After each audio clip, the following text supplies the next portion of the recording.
We're live. Thank you, and good afternoon. We'll start this. Please start their recordings.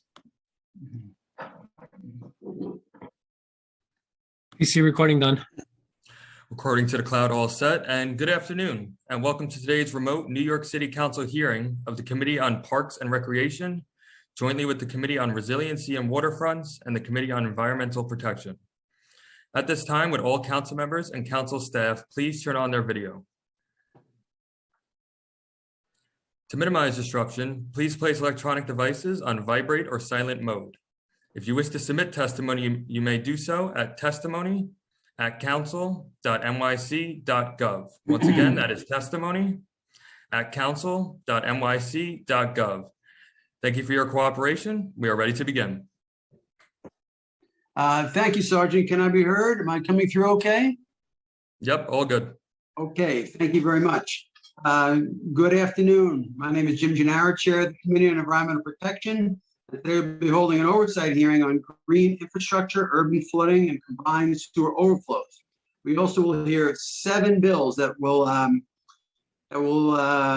we will duly consider. It is a pleasure to be joined by Chair Brannan and Chair Koo. Also, always a pleasure to be joined by the Public Advocate and all the members of the respective committees and all council members that may be joining this hearing. At the end of my statement, I will recognize the members of my committee that are here. I'll let the subsequent chairs do that for their committees.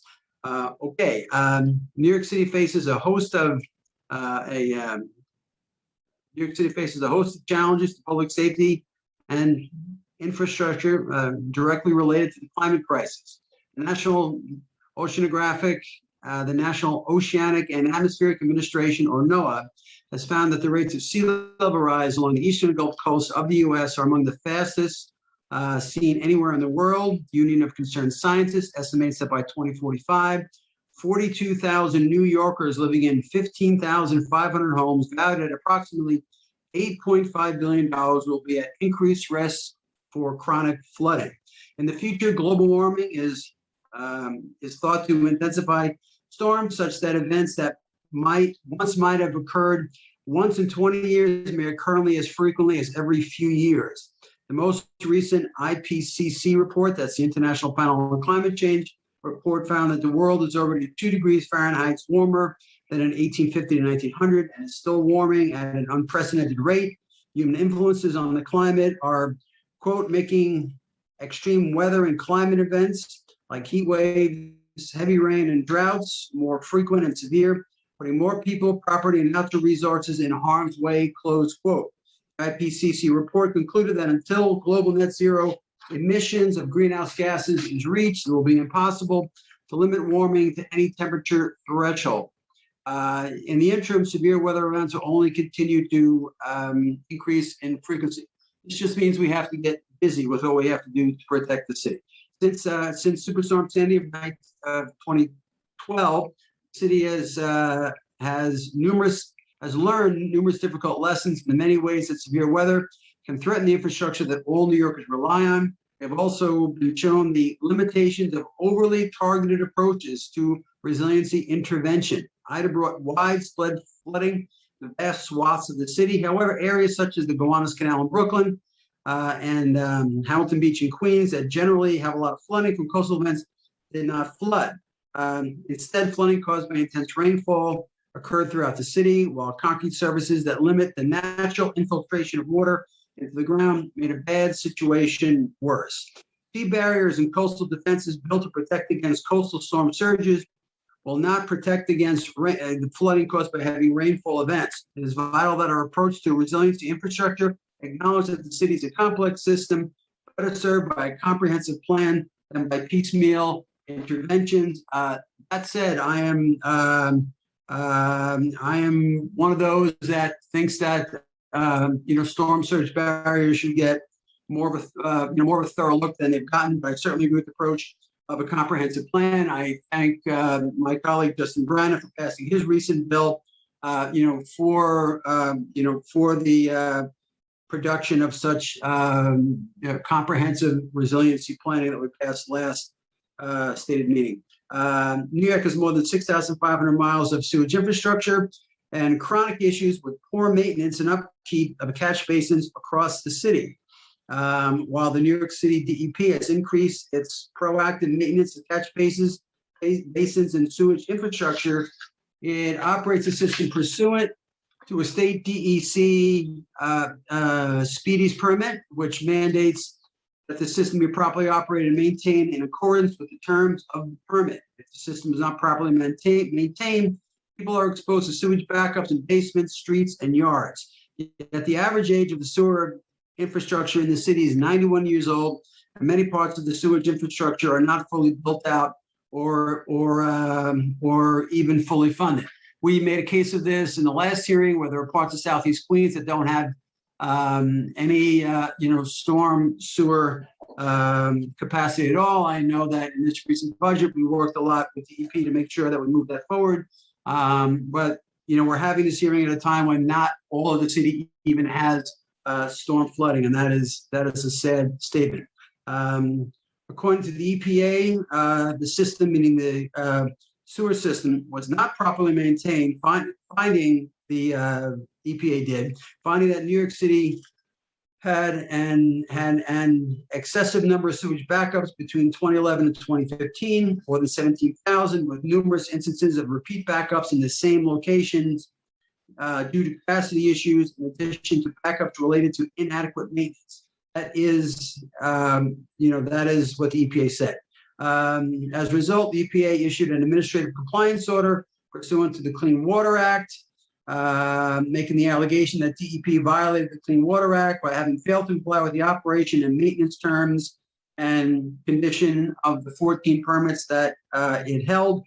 I'm just sure that they will give us an update on where they are on that front with compliance to the EPA order.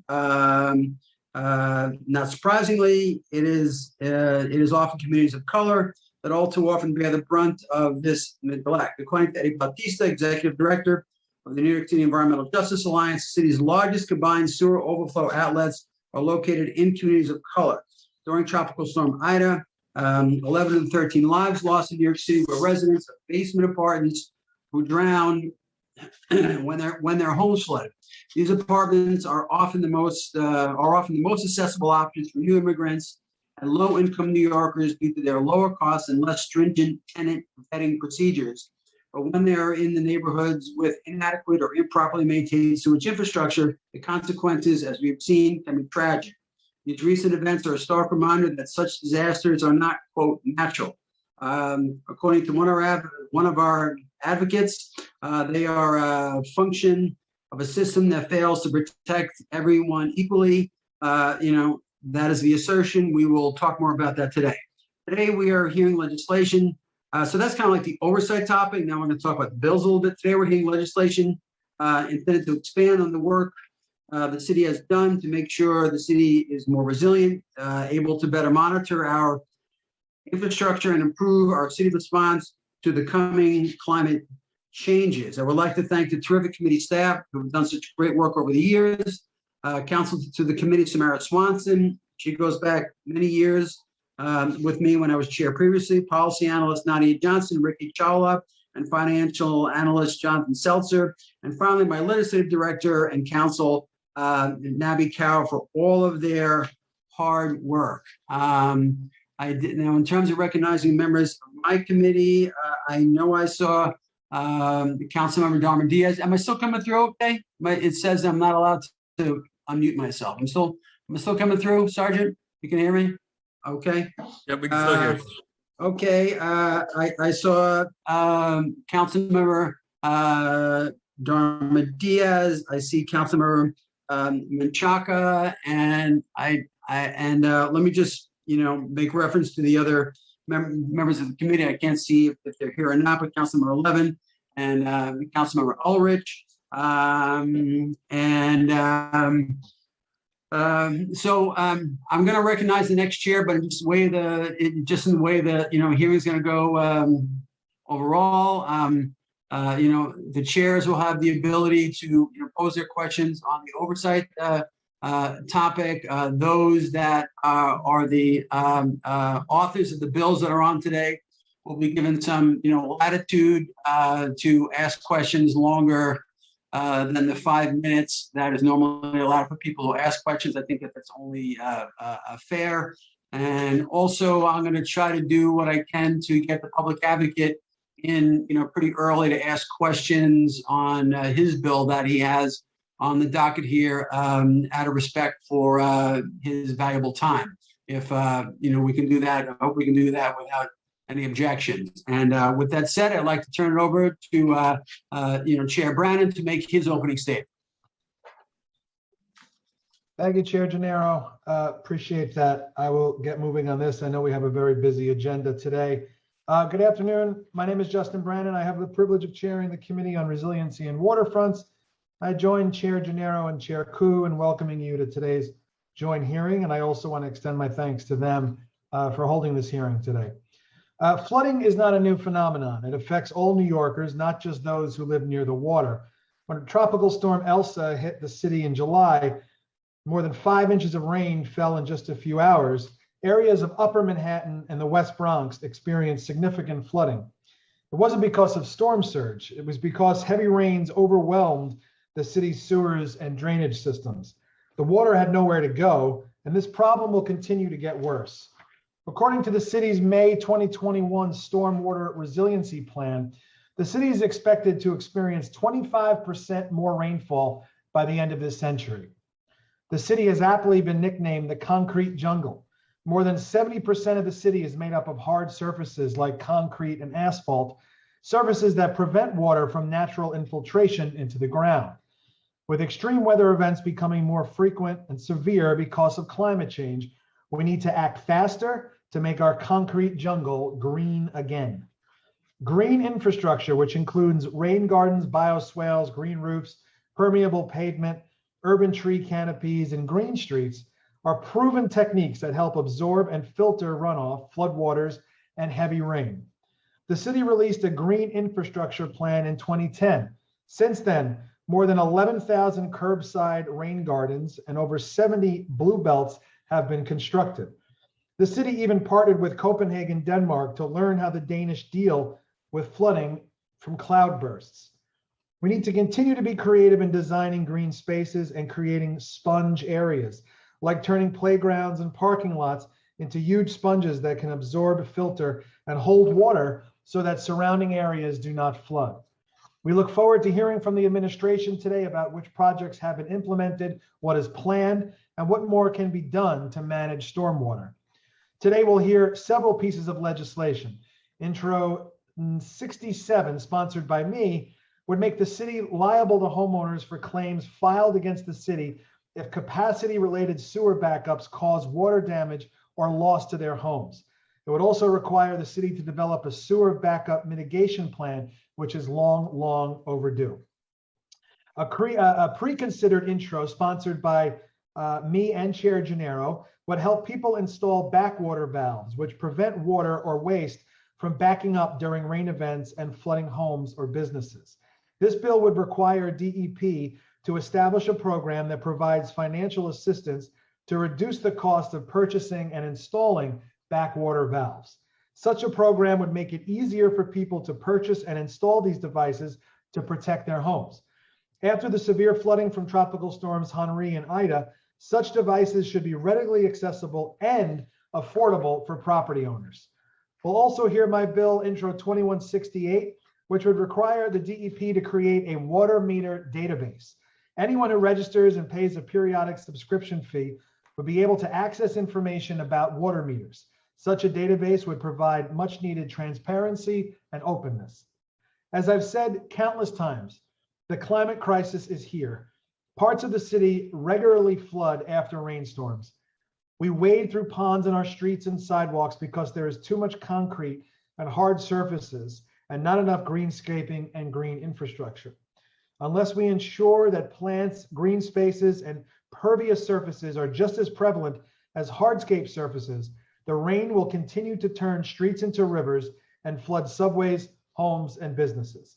I look forward to hearing from the Mayor's Office of Climate Resiliency, DEP, and the Parks Department during today's hearing. Before we move further, I want to thank my committee staff, of course, the amazing committee counsel, Jessica Steinberg-Albin, Senior Policy Analyst, Patrick Mulvihill, Senior Finance Analyst, Jonathan Seltzer, my Chief of Staff, Chris McCright, my Senior Advisor, Jonathan Yedid, and of course, my Legislative Director, Michael Sheldon, as well as all the staff from the Environmental Protection and Parks Committees for all their hard work in getting this important hearing together. With that, I'll turn it back over to Chair Gennaro.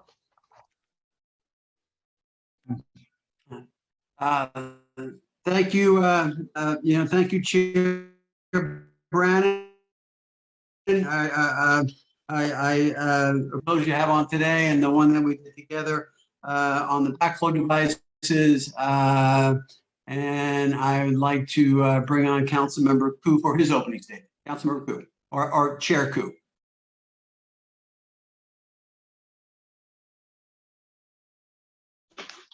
Thank you. Good afternoon. I'm Peter Koo, Chair of the Committee on Parks and Recreation. I would like to thank my fellow co-chairs, Councilmember Gennaro and Brannan, for agreeing to hold this joint hearing. The climate crisis is here, and its effects threaten the well-being of all New Yorkers. One of the more immediate effects, which has been particularly damaging in the city this year, is flooding. These flooding events, including the Hurricane Ida remnants, were rain events that lay bare the inadequacy of cities' infrastructure to handle massive rain events. Areas of the city that had never seen significant flooding before were shockingly underwater, leading to the loss of life and property. My fellow co-chairs have already discussed the details regarding how impactful excessive flooding will be for our city. But the severity of this threat cannot be overstated.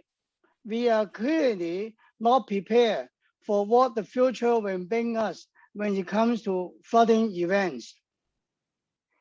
This is personal to me as I witnessed the struggle of so many in my district who had lost their lives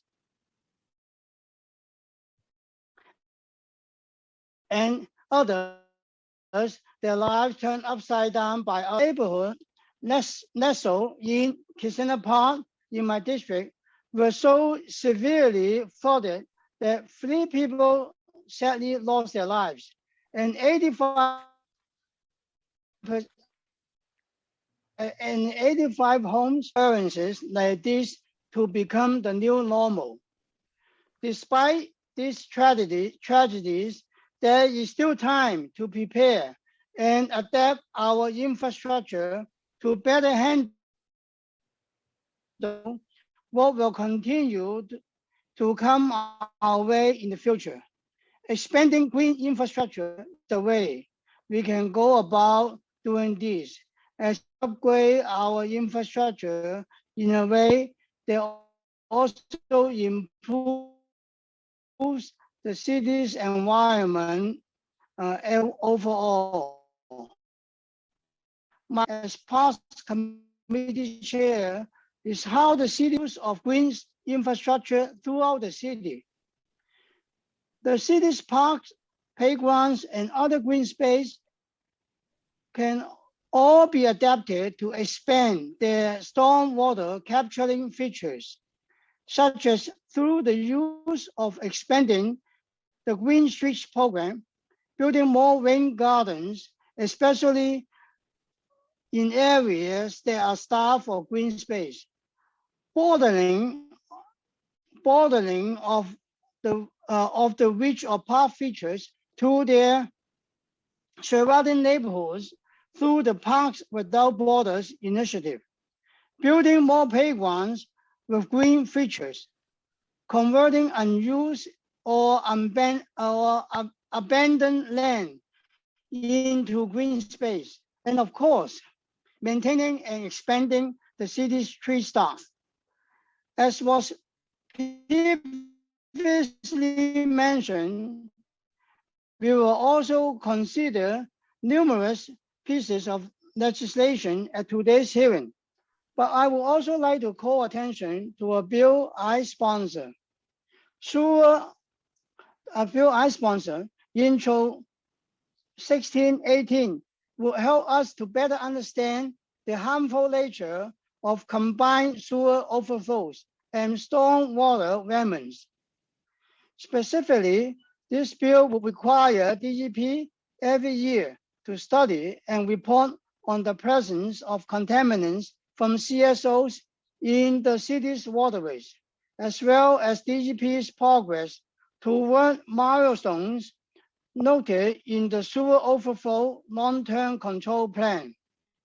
It will also require DEP to develop an integrated watershed management plan for each waterway that is the subject of CSO long-term control plan, and will require the commissioner to convene, receive an update on the findings and analysis, as well as to provide additional advice. Intro 1618 will also require DEP to publish a report identifying opportunities to develop green infrastructure on the public and private lands and structures within the sewer tracts that drain to each respective waterway. The report will also evaluate the effectiveness of DEP's regulations for reducing the volume of and establish a method to be used by the department to track CSOs and stormwater pollution reductions achieved from any new implemented standards. Lastly, the DEP commissioner send the reports and allow a public comment period before finalizing any plans or recommendations. I think this bill will establish a sound way for the city to better understand and limit the negative consequences of CSOs for the long term. And I look forward to discussing it and all other bills today. Thank you to all who have joined today to participate in this hearing. We are also joined in our committee by members, Councilmember Brennan, Whitey, Diaz, Dinovich, Councilmember Holden, Brooks Powers, and Borelli.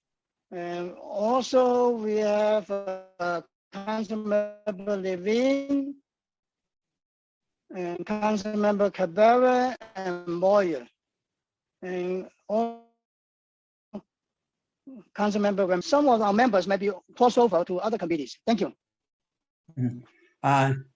Thank you, Chair Koo. I want to make sure I'm still coming in okay, Sergeant. You got me okay? Yep, we still got you. Okay, thank you very much. And thank you, Chair Koo. Before I bring on the administration, I just want to make sure that everyone has been recognized. I'm not sure if Chair Koo got everybody, but as I go around, I see Councilmember Riley. I hope these are not duplicative. I see Councilmember Brooks Powers, Councilmember Cabrera, Councilmember Dinowitz, maybe it was already called, Councilmember Rose, Councilmember Salamanca, Councilmember Van Bramer. I think that's everyone. Is there any council member on that has not been recognized? I think that, and I see Councilmember Darman Diaz. I think that's everybody. And I think what I want to do in terms of process, it's always very complicated when there's so many chairs and so many bills on, 7 bills and a big oversight topic, and a lot of members that want to ask questions on either a bill or the oversight topic. And as this thing is rolling out, I'm just trying to put together in my mind how would you do this. And I think what we'll do, and I'm sort of having this conversation with, Chair Brannon and Chair Koo. I think what we'll do is we'll bring on the administration. They'll give their testimony, and then I will ask some questions. I'll keep them pretty brief. I'll probably, relegate my question just to the oversight topic, because I think I want to make sure that people who have bills on get to ask questions about their bills without me going on and on about them. And then we'll, bring on, Chair Brannan. He'll ask whatever he wants to ask on whatever he wants to ask it on. Then we'll do the same with Councilmember Koo. And then I say I proposed to Chair Brannan and to Chair Koo that we just bring on Public Advocate Williams after the three of us get to do our thing. He can do intro 8:45. I'm sure he'll be economical in his questions because he knows that other members are waiting. And then we'll get into other members. Does that sound like a strategy that works for you, Justin, for you, Peter? Is that good? Sounds That's good. Let's do it. Okay. That sounds good? Okay, very good. Yes. And with that, we'll, thank you. Thank you, Chair Koo.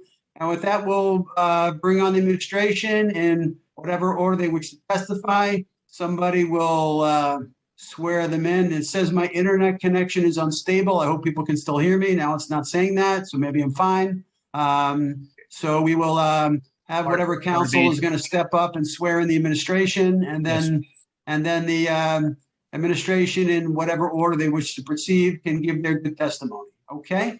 Yes. So I guess I'll call upon the committee council to get that going. Thank you, Chair Gennaro. I'll just run through a few of our routine procedural items, and of course, you and the co-chairs are welcome to alter it as the hearing goes. But I will just go through our typical procedures. As the chair mentioned, good afternoon. Thank you, Chair Gennaro. I'm Chris Sartori, Senior Counsel to the Committee on Parks and Recreation, and I'll be moderating this hearing. Before we begin, I'd like to remind everyone that you'll be on mute until you are called on to testify, at which point you'll be unmuted by the host. During the hearing, I'll be calling on panelists to testify, so please listen to your name to be called, as I'll periodically be announcing who the next panelist will be. We'll first be hearing testimony from the administration, followed by testimony from members of the public. During the hearing, if council members would like to ask a question of the administration or of a specific panelist, please use the Zoom raise hand function, and I'll call on you in order. We'll be generally limiting council member questions to 5 minutes, which includes the time it takes to answer those questions. For members of the public, we'll be limiting speaking time to 3 minutes in order to accommodate all who wish to speak today. Once you are called on to testify, please begin by stating your name and the organization you represent, if any.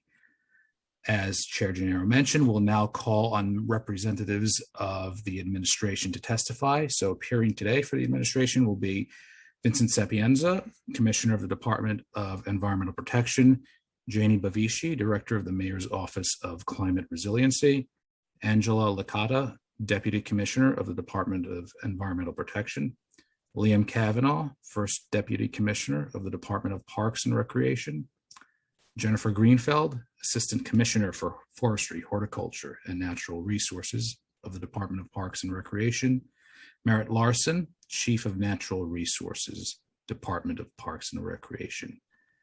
At this time, I'll administer the affirmation to each representative. I'll call on each of you individually for a response. So at this time, please raise your right hands. Thank you.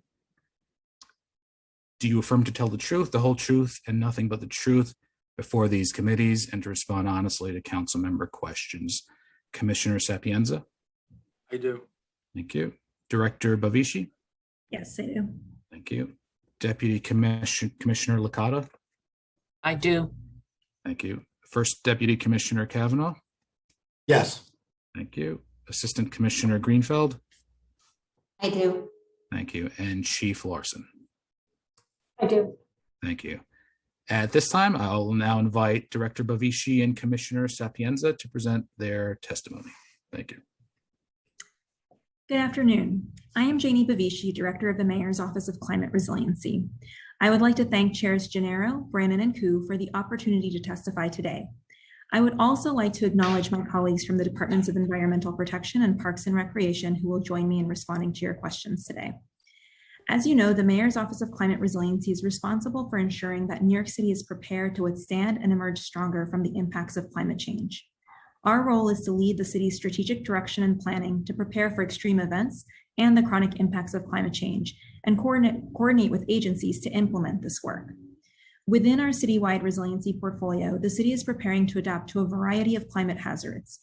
Our climate adaptation strategy takes a multi-layered approach, focusing on establishing multiple lines of defense and different scales across the city to respond to the multiple hazards. Thanks to Chair Brannon and the Council's leadership on Intro 1620 this month, we also look forward to providing a climate adaptation plan in 2022 that evaluates the impacts of the various climate hazards that New York City faces, incorporates the latest findings in climate science, and articulates and builds consensus around a climate adaptation strategy. This is a significant step forward that will ensure continuous, strategic, and transparent leadership that helps the city become even more resilient to the threats caused by climate change. In the immediate aftermath of Hurricane Ida, the mayor launched the Extreme Weather Task Force, bringing together every deputy mayor and over a dozen city agencies and mayor's offices to outline immediate and long-term actions that the city will take to protect New Yorkers from future intense precipitation events. The resulting report, The New Normal, Combating Storm-Related Extreme Weather in New York City, lays out $2.1 billion in new funding at the Department of Environmental Protection for capital projects and an additional $238 million in accelerated funding for crucial DEP projects. Additionally, it outlines $400 million in new funding for other priority capital projects among key agencies, including the Parks Department, Department of Transportation, NYCHA, and the School Construction Authority, as well as $25 million in expense funding for fiscal year 2022. These funds are critical for mitigating stormwater flooding and funding programs, science-based tools, and resilience capacity. We are also actively advocating for additional funds from the state and federal governments to further strengthen this work. The new normal includes a holistic set of resiliency commitments to address extreme weather spanning multiple sectors, including infrastructure, residents and businesses, and science and data. The infrastructure commitments in the new normal are innovative and accelerate solutions that were outlined in the city's stormwater resiliency plan that was released earlier this year. The commitments also reflect a focus on both gray and green solutions. The city is developing and will implement where feasible a new drainage standard informed by projected future rainfall data. We are also advancing innovative cloudburst solutions. These are projects which are designed for heavy downpours that transform open space and streetscapes to absorb water where possible and store excess water safely until the event passes to take pressure off the sewer system. The city has committed to developing a framework to transparently select priority neighborhoods for cloudburst projects, considering both indicators of physical risk, such as topography, subsurface conditions, land use, and recent complaint and damages data, and socioeconomic factors, including income, demographics, and access to existing green space. 4 cloudburst projects will begin work next year, while the city pursues state and federal funding to implement additional projects. In addition, we are implementing the East Harlem Cloudburst Resiliency Project, a project that was identified in the Vision Plan for Resilient East Harlem in 2020. We are also expanding NYCHA's green infrastructure program to 7 new sites, adding new green infrastructure in parks for stormwater management, and developing 20 new stormwater management playgrounds with the Trust for Public Land. Finally, we are implementing 3 priority projects in the New York City Wetlands Management Framework in the Bronx and Queens, and daylighting Tibbetts Brook in the Bronx. For residents and businesses, the city is committed to expanding Flood Help NY to inland areas and restarting home resiliency audits and financial counseling to 1 to 4 family buildings and vulnerable multifamily buildings. These proven services were previously only available to certain Sandy affected areas. We will also be investigating the impacts of extreme weather on the city's housing stock and social infrastructure, reviewing electrical, plumbing, and zoning codes for the opportunity to address intense rain and coastal flooding, and expanding the SBS Small Business Preparedness and Resiliency Program to over 1,000 businesses. Additionally, the city was recently awarded funds by FEMA to conduct a backwater valve study to determine exactly where backwater valves will be effective. The results of the study, which we hope to complete next summer, will inform the scale of the city's installation program, areas of prioritization, and direct community outreach by clearly delineating what types of buildings and locations would most benefit from backwater valves. The study will also indicate where the city should immediately implement its new backwater valve program based on current high risks and identify needs and identify areas of lower risk where the program should expand. For the science and data collection commitments, the city will expand the flood sensor network citywide, improve existing flood maps to account for combined flood risk, and develop a coastal flood vulnerability index. The city's flood sensor network, which currently operates in the pilot neighborhoods of Gowanus, Brooklyn, and Hamilton Beach, Queens, captures real-time data on flooding. Expanding these flood sensors will improve the city's real-time situational awareness, alerts, future forecasting, and long-term planning, while also facilitating community emergency preparedness and response during a storm. Additionally, updating and integrating flood maps will allow us to account for multiple hazards such as stormwater, groundwater, and coastal flooding to help the city design the most resilient interventions for these compounding challenges. Finally, developing a coastal flood vulnerability index that is similar to the city's heat vulnerability index will make vulnerability to coastal flooding more transparent and help policymakers determine how to allocate limited resources equitably. Finally, there are many avenues to improve public policies at all levels of government, and we are committed to advocating on behalf of all New Yorkers for a more resilient city. At the city level, we believe that there is an opportunity for council to integrate sea level rise into building code as soon as FEMA finishes revising their flood insurance rate maps. Particularly in light of Hurricane Ida, we also see an opportunity to codify a permanent city-funded Office of Climate Resiliency, which will help define clear, transparent leadership for our already significant portfolio of work and the new mandates outlined in Intro 1620. We also expect that the city's resiliency portfolio will grow tremendously over the next few years due to the proposed New York State Environmental Bond Act and funding bills that are currently being considered in Washington, only furthering the need for a resiliency-focused office with a clear, transparent, and distinct charge. At the state level, there are also tremendous policy opportunities. We hope to advance a flood risk disclosure mandate for real estate transactions to increase market transparency and develop new financing tools such as PACE with Resiliency to support commercial building retrofits. At the federal level, we are continuing to advocate loudly to increase affordability and transparency of the National Flood Insurance Program in light of the recently implemented Risk Rating 2.0 changes.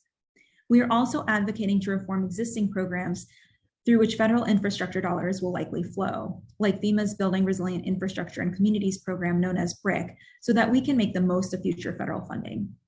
In conclusion, I would like to thank the Committees on Resiliency and Waterfronts, Environmental Protection, and Parks and Recreation for allowing me to testify here today. I look forward to answering your questions about the critical commitments outlined in the New Normal report. Thank you. Thank you very much, Director Bavishi. We'll hear from the next person who's scheduled to testify from the administration, whoever that is.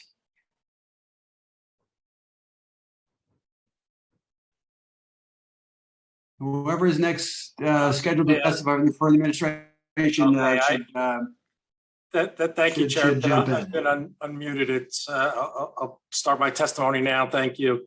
So good afternoon, Chair Gennaro, Chair Brannan, Chair Koo, and members of the Committees on Environmental Protection, Resiliency and Waterfront, and Parks and Recreation. My name is Vincent Sapienza. I'm the Commissioner of the New York City Department of Environmental Protection, or DEP. Thank you for the opportunity to speak today about the topics of combined sewer overflows, green infrastructure, and urban flooding. These issues are critical to the work of DEP and our mission to enrich the environment and protect public health for everyone who lives and works in New York City. As many of you are aware, DEP delivers approximately 1 billion gallons of drinking water each day from a watershed that extends more than 125 miles from the city. In addition, we maintain over 7,000 miles of water mains, 7,500 miles of sewer mains, 96 pump stations, and 14 in-city wastewater treatment plants. While the water and wastewater systems were built as a marvel of engineering creativity and determination, this critical infrastructure was built for a vastly different climate reality. Our team continues to make systematic improvements, planning for a wetter future while balancing several different goals. We are simultaneously reducing combined sewer overflows to improve harbor water quality, mitigating flooding to reduce property damage and protect human life, and maintaining a state of good repair to ensure the longevity of our infrastructure. I commend all of our staff for what they have accomplished over the years and recognize that we still have more to do. There's a saying that climate change is water change. A warmer climate impacts nearly every facet of the water cycle, which impacts nearly every facet of work. DEP has always designed our systems with built-in redundancy, flexibility, and design criteria for extremes. For instance, we've known that an uninterrupted clean drinking water supply is essential, dating back over 100 years, planners and engineers have considered the possibility of droughts and heavy rain events. As much as possible, our drainage systems are also sized for heavy rain. And while we know that there are limits to engineered solutions for extreme events, we also recognize that there's an opportunity for innovation and progress.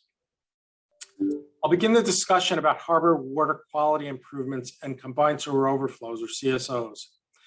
Much of our city's sewer infrastructure is a combined sewer system, which means that the sewer collects stormwater and sanitary sewage in the same pipe. Many older municipalities have a similar system. This combination of stormwater and wastewater is carried to one of our 14 wastewater resource recovery facilities, WRRF, where it is treated and clean water is released into the harbor. The city has invested billions of dollars in the design, construction, and upgrade of critical wastewater infrastructure across all 5 boroughs. The results are astonishing. We're proud to say that because of our investments, the water surrounding New York City are cleaner and healthier than they've been in 150 years since the Civil War. The improvements are apparent every time a seal, dolphin, or whale is sighted off our shores. On a dry weather day, our WRRFs receive about 1.3 billion gallons of wastewater, and they have the capacity to treat up to 3.8 billion gallons a day. During some storm events, the volume or intensity of the rain can exceed the capacity of the local sewer network. When this happens, excess flow is diverted into a local open waterway, and that is known as a CSO. These releases are authorized by US EPA and the New York State Department of Environmental Conservation, or DEC. The city has over 400 CSO outfalls throughout the 5 boroughs, and they function as critical infrastructure, protecting the treatment process at our WRRFs and ensuring that they continue to treat sewage consistently after the rain ends. They also help to prevent stormwater and wastewater from backing up into homes and neighborhoods. These CSO releases, however, can hamper the water quality improvement goals, especially in constrained tributaries like the Hutchinson River and Newtown Creek. We remain dedicated to building off of our successes and further reducing CSOs to improve water quality in these water bodies. In recent years, we have spent nearly $3 billion in gray infrastructure projects like the Alley Creek CSO storage facility and the Gowanus Canal flushing tunnel and pump station reconstruction.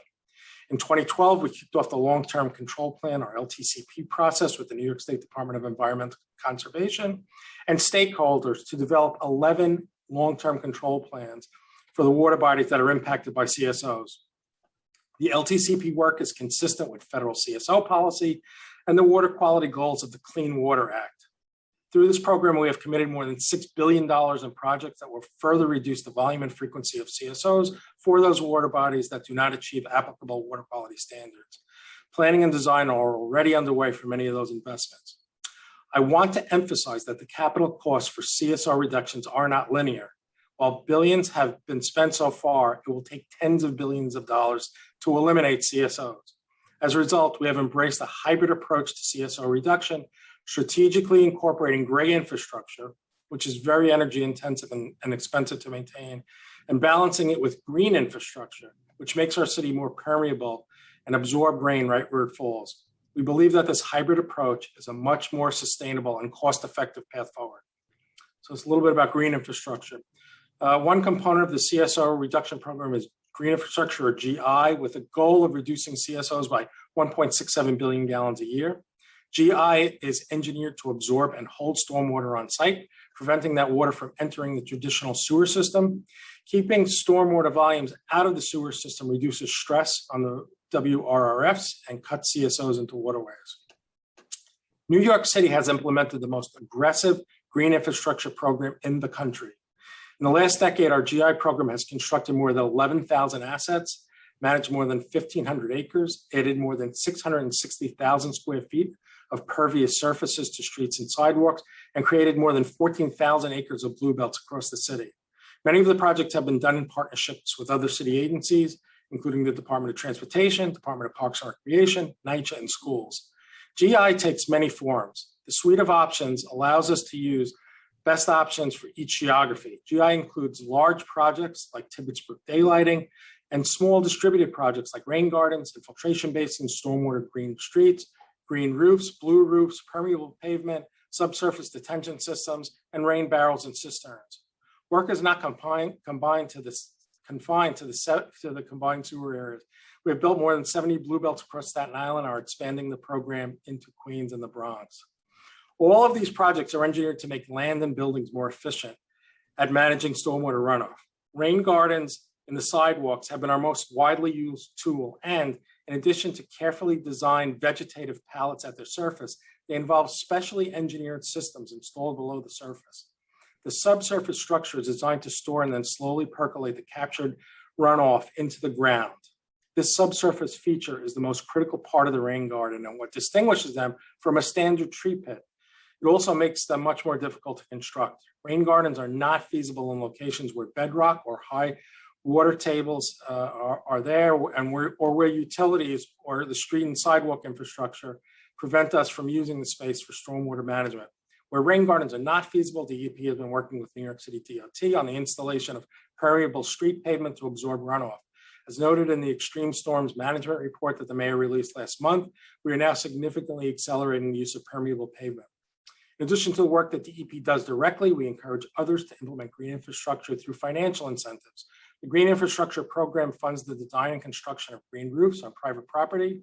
Most recently, the Brooklyn Navy Yard did more than 23,000 square feet of green roof with funding from the grant program. To date, we've provided more than $13 million to 33 private owners for green infrastructure. We've also kicked off a $53 million contract to retrofit privately owned large impervious properties with green infrastructure. We are also developing the Unified Stormwater Rule, which will require more on-site stormwater management for new or redeveloped properties that connect to the city sewer system. The Unified Rule will also require green infrastructure implementation on redeveloped lots of more than 20,000 square feet or larger, or create 5,000 square feet of new impervious area, leading to more pervious and resilient properties across the city. While the primary goal of the GI program is to reduce CSOs in a cost-effective way, the projects also provide community and environmental benefits. These co-benefits include increased urban greening, urban heat island reduction, and more habitat for birds and pollinators. It's a bit on flooding now. While the total amount of rainfall in the city has not changed in the past 2 decades, it is apparent that climate change is causing more significant brief downpours or cloudbursts. Our sewers were designed to handle lots of runoff, but not all at once. Intensity is what causes flooding. Simply replacing existing combined sewers with bigger, deeper ones is imprudent. We must take a holistic approach to reduce flooding. Our current 4-year capital plan includes $2.3 billion for 278 projects to improve drainage that includes new tools like non-networked high-level storm sewers and expanding our GI programs. As Director Bavishi mentioned, we are collaborating with the Mayor's Office and our agency colleagues on innovative solutions on cloudburst flooding. We already have 3 cloudburst projects in Queens that are in the design phase, one with NYCHA in the South Jamaica houses and 2 in St. Albans. We're supporting the efforts to identify cloudburst neighborhoods by performing a physical and social vulnerability assessment, which will be followed by an engineering feasibility study for the cloudburst neighborhood opportunities. We look forward to working with you all and external stakeholders across the city as the program develops. Finally, I want to speak about the bills being heard today. We appreciate the importance of the issues raised by these pieces of legislation and look forward to working with the council to address critical needs across the city. I'll go through each of the bills just quickly. Intro 1618 would require DEP to report on the progress of reducing pollution in city waterways that's caused by combined sewer overflows and stormwater runoff. We would like to work with the council to ensure that the bill aligns with current DEP reporting requirements.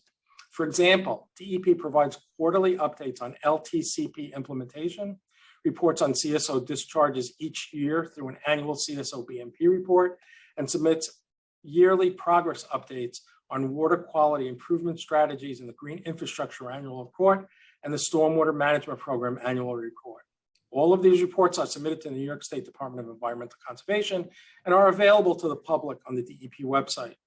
Water quality data from our Harbor Survey monitoring program is also available on NYC Open Data. Intro 383 would require DEP to submit an annual report on drainage infrastructure.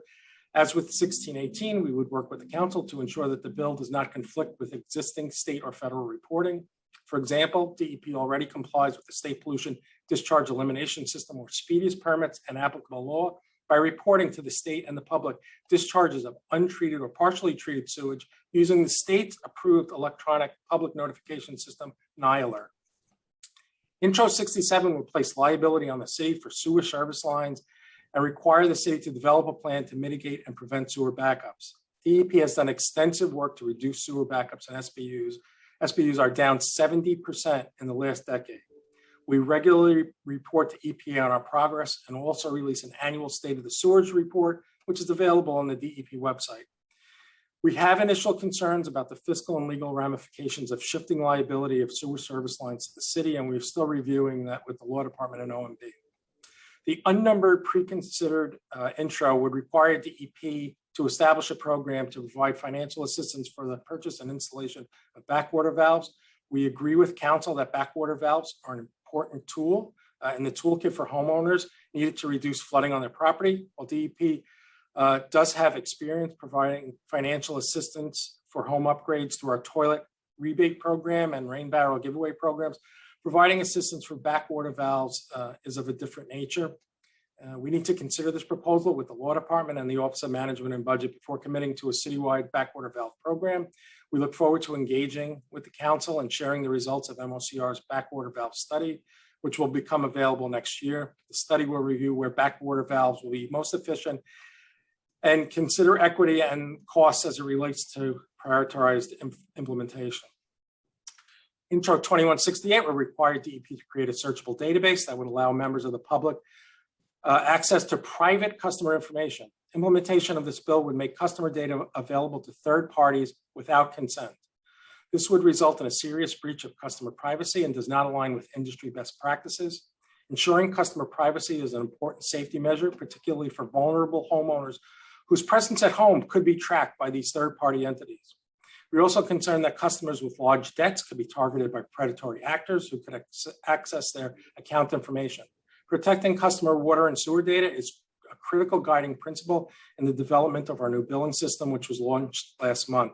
The system is not designed to be searchable by the public. However, customers can designate a third-party delegate to access their billing information.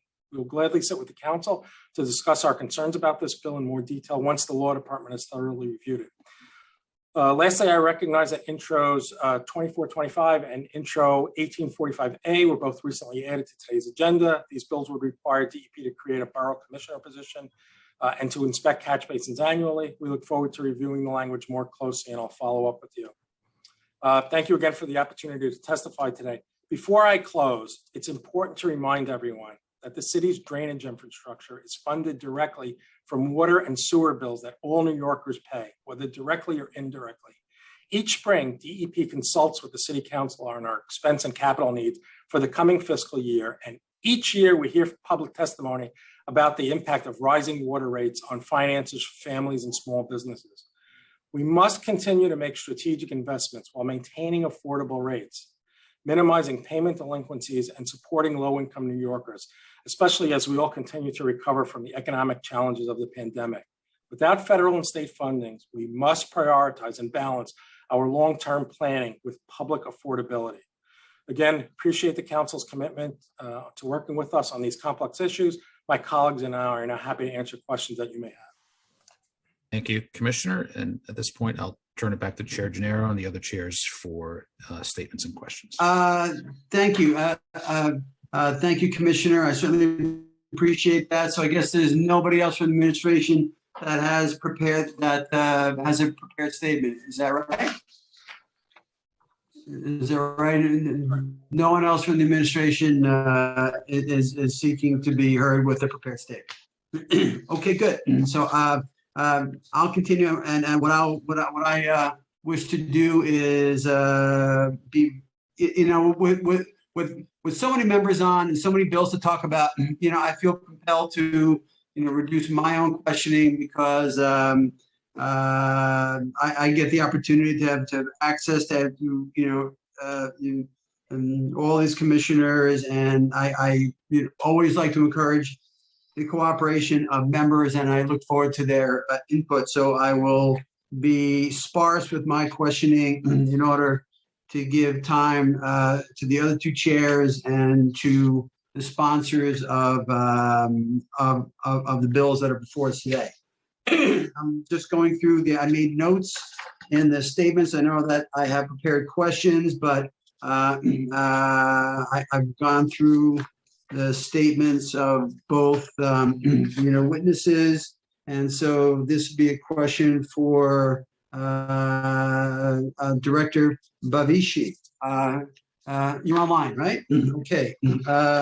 Just in going through your statement, you indicated, and I'll quote from your statement, quote, "We also see an opportunity to codify a permanent city-funded Office of Climate Resiliency, which will help define clear, transparent leadership, so on and so forth." We did that already. Back when I took the Office of Long-Term Planning and Sustainability and created it as a permanent part of the mayoralty, because they didn't want that to end with Mayor Bloomberg. I wanted that to be a permanent part of the mayoralty, which of course that office spoke mostly to sustainability.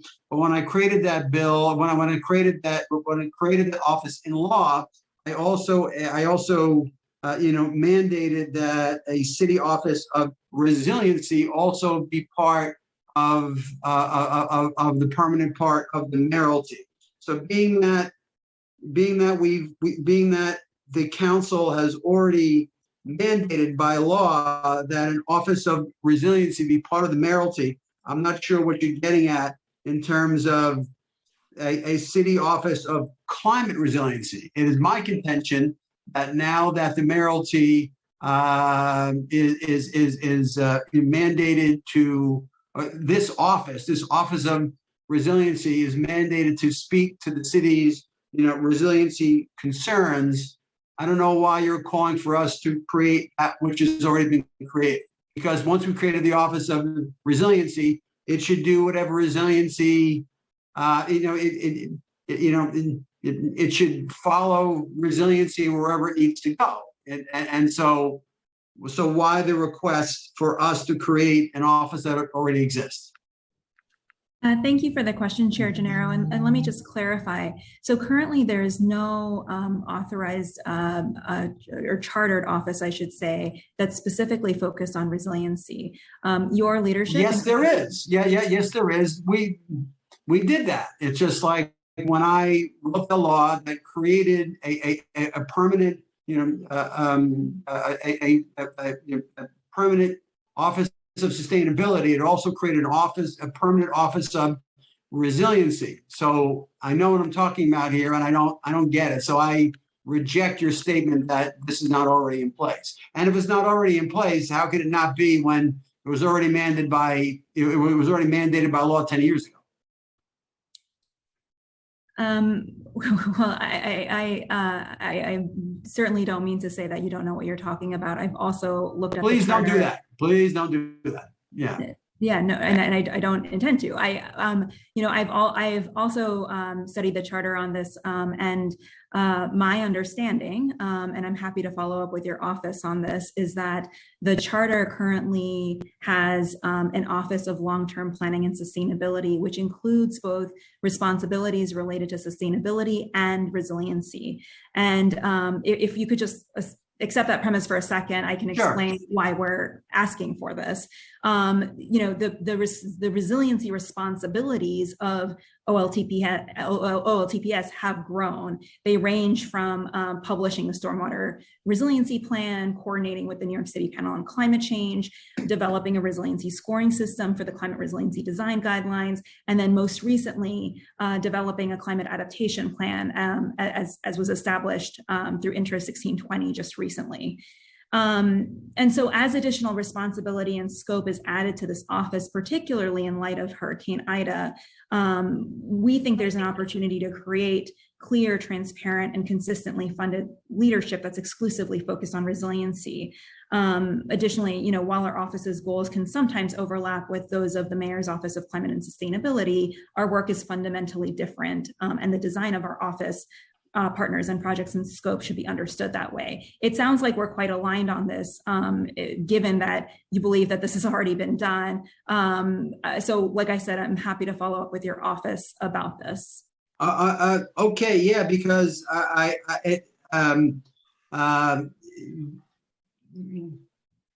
because once this became law, it was incumbent upon the Bloomberg administration to appoint a director of resiliency that worked hand in glove with the sustainability director. So again, I hear the words you say, and we'll continue the conversation, but I don't know that calling for like more bureaucracy is really in order here. Now that the mayor's office has direct responsibility over resiliency, it should fund whatever it needs to fund in order to do that. And so let me just sort of move on. This is also in your statement, on the first page of your statement, also quoting from your statement, the new normal combating, the report, new normal combating storm-related weather in New York City lays out $2.1 billion in new funding for DEP and so on. And I'm wondering if any of that $2.1 billion will be, directed to the people of Southeast Queens that at this moment, still have no sewer, that have no storm sewer infrastructure at all. To me, as I stated in my opening statement, that is one of the biggest gaps that we have, and one of the biggest, when people try to make the point that there's like a racial, element to, climate justice and whatever, and to environmental adjustment, and to environmental justice, it would seem to me that there are parts of, Southeast Queens, not my district, but, in Southeast Queens in my home borough, that don't have any storm infrastructure whatsoever. It seemed to me that would be, exhibit A on how this and other administrations have, neglected the Southeast Queens community, that here we are in October of 2021, and there are, large swaths of Southeast Queens that have no storm sewer infrastructure whatsoever. Is any of that $2.1 billion going there? And I'll answer that question, Mr. Chair. So no, this is actually a separate pot of money that the mayor authorized going back to 2015 and has subsequently added that. There's a separate $2 billion that's allocated. Work has been already underway for several years. Several projects are finished. More to come for Southeast Queens, but yeah, we certainly agree with you that was has been a long underserved community. Right, and then one of the things I deal with on a very frequent basis is members that are poised to become new members of the council, and they're from Southeast Queens. And I was chair of the committee a long time ago, and I didn't know that I'm chair now. And they say that, like large swaths of the district that I'm going to represent, come January, don't have storm sewers, and they ask me, like when the build out date is going to be. I don't want you to like pull a number out of the air, but, when is the build out going to be done? So at least everybody in New York City has some measure of storm sewer capacity, some storm sewer service in their neighborhood. If you were to venture a guess, are we talking 5 years? Are we talking 10 years? Like, what are we talking about? Yeah, we're probably talking more than 10 years. And the reason, Mr. Chair, is, as you said, there was no storm sewer system there at all. And, the sewer system is configured the way like a tree. It has small branch sewers on local streets that feed into larger limb sewers on avenues and then into bigger trunk sewers. You got to build the trunk sewers first, which is the first part of the, what the mayor's authorized us to do. So those trunk sewer projects are underway. There's 4 of them. And then eventually we will build out the limbs and the branches. We've done some work on some local streets that really were impacted significantly by flooding, and work with the Department of Design and Construction we call the 50 hotspots, and try to address those ahead of the full sewer build out. So we've addressed some of those. But it's going to take more than 10 years to finish. Okay, but I'll just to say that we're talking about like new and innovative stuff we're doing for the rest of the city in terms of in terms of the high level sewers, in terms of the cloudburst kinds of initiatives. And, you know, these people still don't have anything. And so, you know, other areas of the city are being upgraded while these other areas like don't have anything. And that's a very hard thing for me to be able to sell new members or for me to sell to anyone. But I certainly appreciate your statement on that. I'm still on Director Bavici's statement. I'll try to be second. Where are we? The second page of Director Bavici's statement. The city is developing and will implement where feasible a new drainage standard informed by the projected future rainfall data. Now, you know, many on this, you know, many who are tuned into this hearing know that the, you know, drainage standard and I think what you're getting at is that like a lot of the cities at, you know, 1.75 inches per hour, other parts of the city at 1.5 inches per hour, and other parts of the city are still at 1 inch per hour in terms of water that they can, the water that can be assimilated into the sewer system. Now, in terms of the new drainage standard, are you talking about something that'll go beyond the 1.75, you know, drainage amount that the city has? And well, that's been the standard for the last 50-something years. But is that what you're getting at here? That when you talk about a new drainage standard, you mean, you know, capacity of water that can be assimilated into the sewer per hour? I got a funny feeling that Vinny's going to jump in on this answer, but my question to you being that is, you know, is to you because it was in your statement. I'm happy to start, and then I will pass it off to Commissioner Sapienza. So let me start with the science. What we have now is a sense of what areas of the city are vulnerable to intense precipitation, but what's lacking is better projections of intensity of rain. And so the first step here is to develop those projections, and we'll be developing those. That was actually one of the commitments in the Extreme Weather Task Force report. So we'll be working with DEP on that as well as the science community. I am going to defer to Vinny on exactly how we'll use those. Yeah, but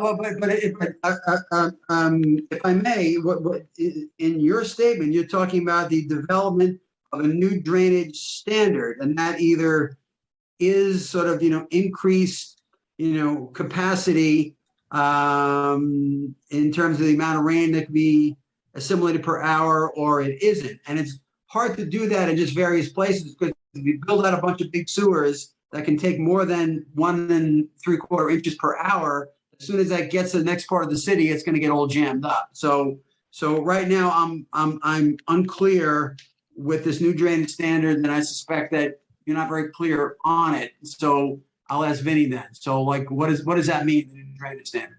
Yeah, Mr. Chair, so you're right. I mean, this goes back to the early 1970s when we said what was the typical 5-year storm in the city, 1.75 inches per hour, and we've been building sewers to that size ever since. But you know, we certainly believe going forward with climate change and more significant cloudbursts that's probably not the 5-year storm anymore. So we want to do that assessment.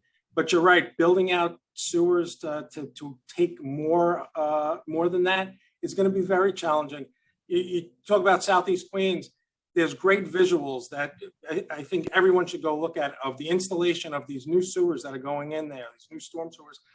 They're not circular sewers anymore. They're what we call box sewers. They're rectangles that basically take up the whole street from curb to curb that are being dropped in. Massive, and that's to handle current flows or current projections. Yeah, 1.75 you mean. Yeah, so what are you putting in? So again, my question is, what is this new drainage standard? Like, what does that even mean? Yeah, so if we do determine that we've got to go beyond that, it may go beyond the traditional sewers because there's just, you can't fit any bigger sewers than we're putting in now, and it goes into these hybrid approaches. Okay, all right. Permeable green infrastructure. Fair enough. I don't want to belabor it, and let me. Director Bavishi, you talk about the money you got from FEMA to study the backwater valve study, and you talk about like where these, like where these would best, fit in. The place where they best fit in is like my district, where every house, including mine, had like a sewer backup. And so like the paradigm, and I don't want to, necessarily speak for Councilmember Brannan because, he's the first name on the bill, but I think just like the city saw that it was an imperative, this is like 25 years ago, to reduce water consumption. So the city, for its own purposes, put toilets at its own expense in people's homes, so that a city-funded fixture was going in a home. And this is kind of like the same paradigm. And this would save people those backups, and it would save, the city from having to pay all the claims that people file when they get, when their sewers all get, when their basements like fill with sewers. So, from my perspective, I think we need a citywide approach on this. And although it's great to see where, they might do the best good or whatever, but this was all over the city. This was ubiquitous, and I think this has to be like a blanket, kind of approach, rather than sort of like a here and there. We just have to kind of figure it out, and because this is so. I don't think we need to wait for the next IDA and the IDA after that and the IDA after that. When when the people have had it with flooded basements and they're storming the Bastille, I think we need it now. I'll just leave that as my comment, and I think that Chair Brannan is going to back me up on that. Moving to your statement, Commissioner Sapienza. Let's see what notes that I made. You talked about how the if the storm is big enough, when you have combined sewers, it is going to create a situation where the water treatment plant is bypassed, and then you get into CSO situations. My understanding that rate now is a storm of 1/10 of 1 inch per hour would cause diversion to CSO, which is not really kind of that much rain. And so so this is a very, I hope I'm quoting the right statistic there. And so this is a very common phenomenon. And so the city has always had a big CSO problem, and everybody knows that. So let me finally get to my question. Now, the city is regulated, pursuant to CSOs, as per your statement, regarding the, many speedies permits that you have. And so, and the non-compliance on CSO has no doubt resulted in, consent decrees, with the DEC. They probably one or more, or how many, but how is DEP doing with compliance with regard to the CSO, with regard to the consent orders that it's under for non-compliance with CSOs? So how many consent orders are there, and sort of how are we doing with compliance? Okay, so I'll start with that. So we've been working with the New York State Department of Environmental Conservation since 2012, developing these long-term control plans. Everyone understands, with thousands of miles of combined sewers, 400 outfalls, limitations on our wastewater treatment plants, it's going to take a long time to get where we need to be. But I just bring up the statistic. When I started here at DEP in the 1980s, we were discharging 100 billion gallons a year of untreated wastewater through CSOs. We're down to 18 billion now. So we've made significant progress, but certainly 18 billion is still a big number, long way to go. So we got that. I want to address the 0.1 inches per hour, because I think a lot of people use that. So we have these 400 CSO outfalls. Some of them, and they, by the way, they each have their discrete drainage areas that they regulate. Some of them, yes, at 0.1 inches per hour, they do tip. Some of them can take much more than 0.1 inches per hour. Fine. Many of them, almost half of them now no longer discharge CSOs. So as the program moves along, we're doing better and better, but certainly there's still a lot to do. Okay, but it would seem that based on the lack of you saying that you're in compliance with all the consent orders means that DEP is out of compliance with consent orders. These are consent orders that were negotiated that DEP signed, and are we an A, are we a B, are we a C? And if I were to go to and I know people at DEC, I was a deputy commissioner there for 6 years. And so how are we doing with compliance in terms of the consent orders? Yeah, we've certainly had our challenges over the years. There are many milestones, a lot of construction work that needs to be done. Right now, we're in good shape. We've come to agreements with DEC on where we need to be on most projects. There are a couple of big projects that we're going to need to do for Flushing Bay and for Newtown Creek that are probably going to be $1 billion a piece, and we're still trying to figure out, how quickly we can get those done. Okay. With that said, I want to turn it over now to let me see what I'm going to do. I want to turn it over now to Chair Brannan, and then to Chair Koo,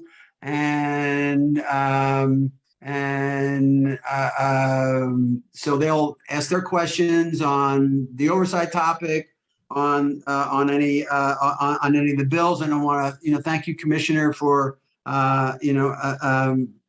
testifying on all the bills. But I think we do Chair Brannan, and then we do Chair Koo, and then, as I said at the outset, maybe we get the public advocate to do to ask some questions on his bill 1845. And then we get the other members. I apologize for making the members wait a little bit, but I'm sure that the public advocate will be very economical in his questioning, because we're allowing him to kind of jump the line a little bit out of respect for his schedule. And with that, I recognize Chair Brannan. Pardon me, chairs. I believe Public Advocate Williams had an opening statement he'd like to make as well. If that's okay with the chairs, would he be able to jump in before additional questions? I'm not really. I'm not really comfortable putting him before the other chairs. I say that we have Chair Brannan ask his questions, or is it just a statement? He just wants to make a statement. I believe so, Chair. Like other bill sponsors had that made a statement on their bill. Okay, so I'm going to ask Chair Brannan and Chair Koo if it's okay if we defer to the public advocate to make a statement. Yeah, fine by me. And a statement only. Okay. Yeah, I'm okay. Is that all right? Okay. With that, I recognize the public advocate.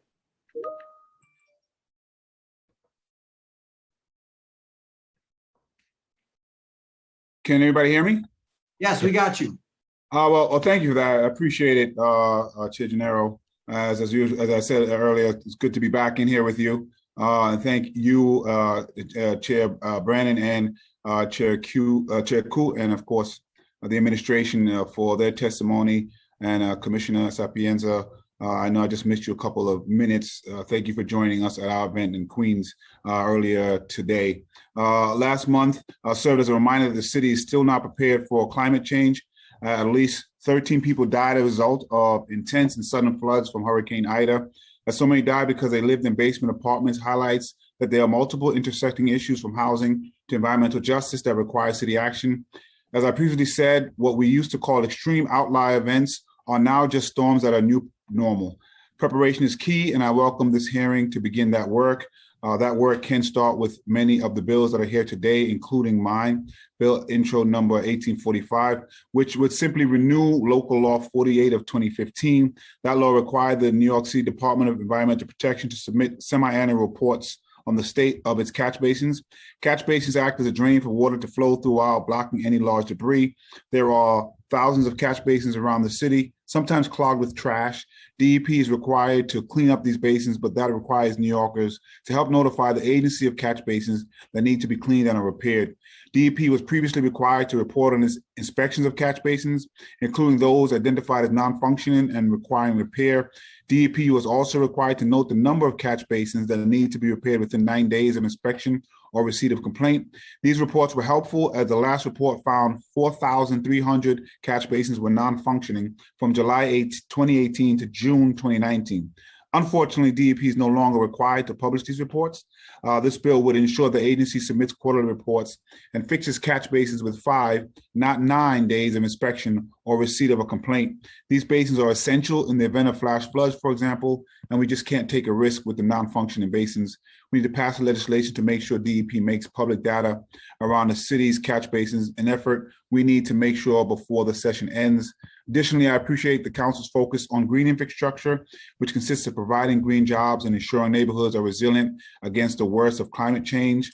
I am going to pause here. There is some more I wanted to say, but I'm just thankful that I was allowed the time to give the opening statement, and I'll give it back to the chair, but we're going to submit our full testimony, full opening statement for the record. I know that they may not have a response for our bill because they haven't read all of it yet, but I much appreciate the time today and I hope we can get all of these bills passed. Thank you. Thank you much, thank you very much, Mr. Public Advocate. What we're going to do is I'm going to call upon the administration. I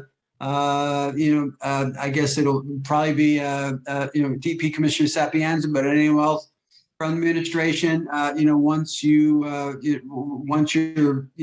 fully steeped in the Public Advocate's bill, to reply, to him, comments on his bill, and also to reply to the staff of the committees that are on the call today. Is that okay, Vinny? We good with that? Yes, thanks.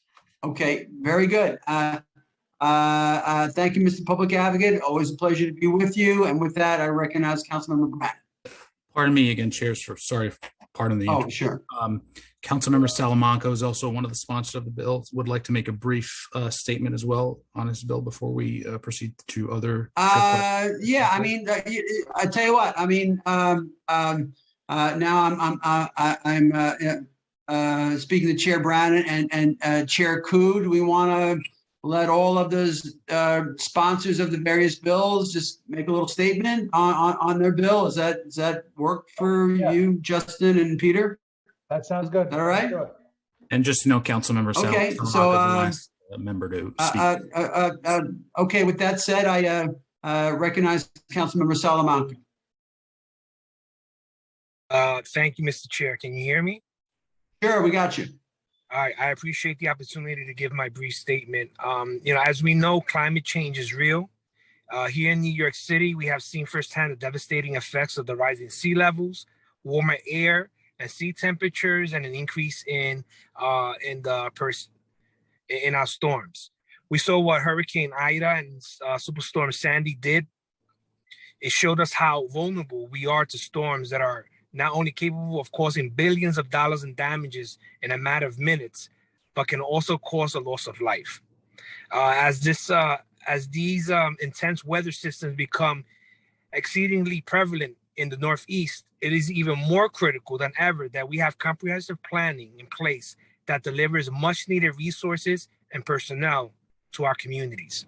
That is why I introduced Intro 2425, which will require DEP to create and assign the position of borough commissioners within each borough. Like borough commissioners for the Department of Transportation, Department of Parks, and the Department of Buildings, personnel and facilities within the borough, they are in charge of overseeing agency operations. Working hand in glove with local stakeholders, the borough commissioners would be decision makers and serve as the voice of the community with agency leaders at DEP Central Office and City Hall.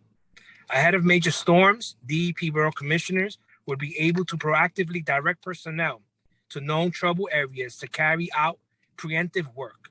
Similarly, the borough commissioners will serve as the local point of contact for elected officials and community boards in post-storm recovery and relief. Unfortunately, storms hitting New York have become the new normal, as hurricane seasons last longer and has grown in intensity. While we work to institute long-term solutions that will protect our city, we must also ensure we're providing our communities with the localized resources that they need in the short term. Creating DEP Borough Commissioners will do exactly that. Thank you, Mr. Chair, for the opportunity to give out my statement. Thank you, Councilmember Salamanca, and thank you for putting this bill forward. I appreciate that. Is there any other sponsor of a bill on the docket that is present that wishes to make a statement on his or her bill? I mean, I know that Chair Brannan and Chair Koo have bills and they're going to speak on them, but other than Chair Brannan and Chair Koo, is anyone present here today who has a bill that wishes to make a statement, an opening statement? No, Chair, there are no other sponsors. I believe we can move on to the other co-chairs for their okay. Thank you, Mr. Council. So with that, once again, for many times, I recognized them a bunch of times, but things got jammed and we got sidetracked. And now I am recognizing Councilman Brannan for real. This is it. He's on. That's supposed to be like funny. That's supposed to be like, it's like levity, I appreciate that. I appreciate that. Thank you, Chair Gennaro. I know we got a lot to get into. So I want to talk about my Chair Gennaro and my bill to establish a program to provide financial assistance for the purchase and installation of backwater valves to Commissioner Sapienza. I know backwater valves are used to prevent overflow as a result of backwater from the public sewer system. What we saw during Tropical Storm Ida, many basins were flooded from backwater from sewage pipes. How much does backwater valve installation cost? Do you have an idea? We have a sense of how much the devices are, which are a few $100s, but then it depends upon what the plumber finds when they get in the basement, and the configuration, which could add several $100 to several $1,000s. Is there a typical standard lifespan of one of these backwater valves? Not sure. I know that they require regular maintenance. Obviously, they're a mechanical device and they've got to be cleaned and serviced, but I don't know how long they last. Okay. And does the city believe that all buildings should have backwater valves? I think that's the study that MOCR is doing to see where they make sense and where they might not be practical. We've certainly heard stories over the years where my tenant on the second floor flushed their toilet, not knowing that the valve was closed, and it came out through the tenant's toilet in the basement. So I think that's part of the study. But Director Bravici, if you want to talk a little bit more about it. Yeah, I'd love to know how many buildings are part of that study. So the study is going to focus on building types, and we want to look at building types and where neighborhoods are located in terms of where they are in the sewer system. We know that certain building types are too large for backwater valves, and others that are located in parts of the sewer system where there actually could be some unintended consequences if these backwater valves are installed. So our goal is to take a citywide look and understand where we should be prioritizing backwater valves and where they will be most effective, so that we can tailor a program to households that would benefit the most and ensure that residents who need them the most will receive them. So do you collectively feel that the installation of backwater valves should be the responsibility of the city? I mean, I'll answer that. We, as Chair Gennaro mentioned, we did what we call the toilet rebate program, where it was a benefit to the city to reduce the amount of water being used to help fund that. We may do a similar thing where there's a grant program for homeowners to install these. I think we just want to, again, go through the study to make sure where they may be most beneficial or where not. So I think we'd like to get some more information first. Okay. Moving on to the creation of a water meter database, Intro 2168. Does DEP currently track water meter billing data and balances and consumption usage and all that technical information about the meter? Yes, Mr. Chair. So we have that, and with the new automated, meters, we can see stuff in real time at properties. So we know what the consumption is. We have billing data, obviously, for the 840,000 paying accounts. Does DEP think that what we're proposing, a searchable database, would be useful to taxpayers?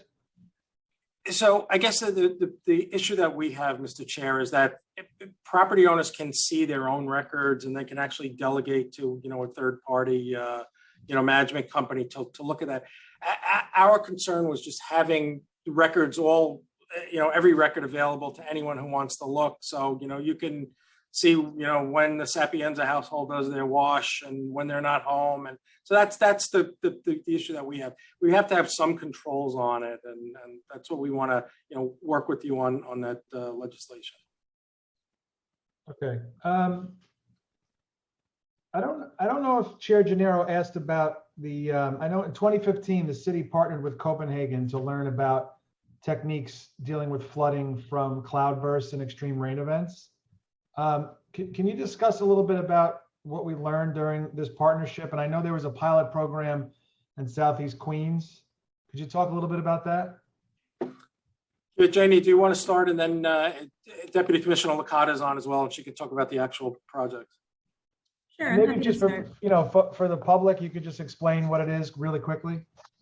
I mean, I know what it is, but so everyone else does. Absolutely. So we've been in a partnership with Copenhagen since 2015. The partnership started because at the time, Copenhagen had experienced an intense rainfall event in 2011. It was a 1,000-year rain event, and we had experienced Hurricane Sandy. And so the goal was to exchange lessons learned, respectively, about intense precipitation and strategies to mitigate that kind of flooding from the lessons that Copenhagen had learned, as well as what we had learned on mitigating coastal flooding. In particular, they shared about their cloudburst strategies. And so cloudbursts are heavy downpours like what we saw during the storm last month with the remnants of Hurricane Ida, where we see intense precipitation in a short amount of time.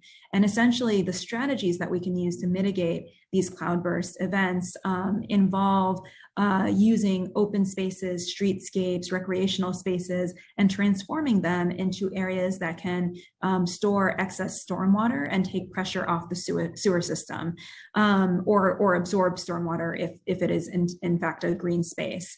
And so we have been piloting those strategies, as Commissioner Sapienza mentioned in his testimony, in Queens. And what we did in the Extreme Weather Task Force report, the New Normal report, is made a commitment to expanding those strategies based on those pilots and just the urgency of the work. The first step is going to be creating a framework that transparently communicates the factors that we're going to consider in the neighborhood selection process. And those factors will include physical indicators of risk, things like complaint and damages data, density, land use, but also social indicators of risks, demographic data, income data, things like that. So I will pass it off to my colleague, Angela Licata, in case she has anything to add.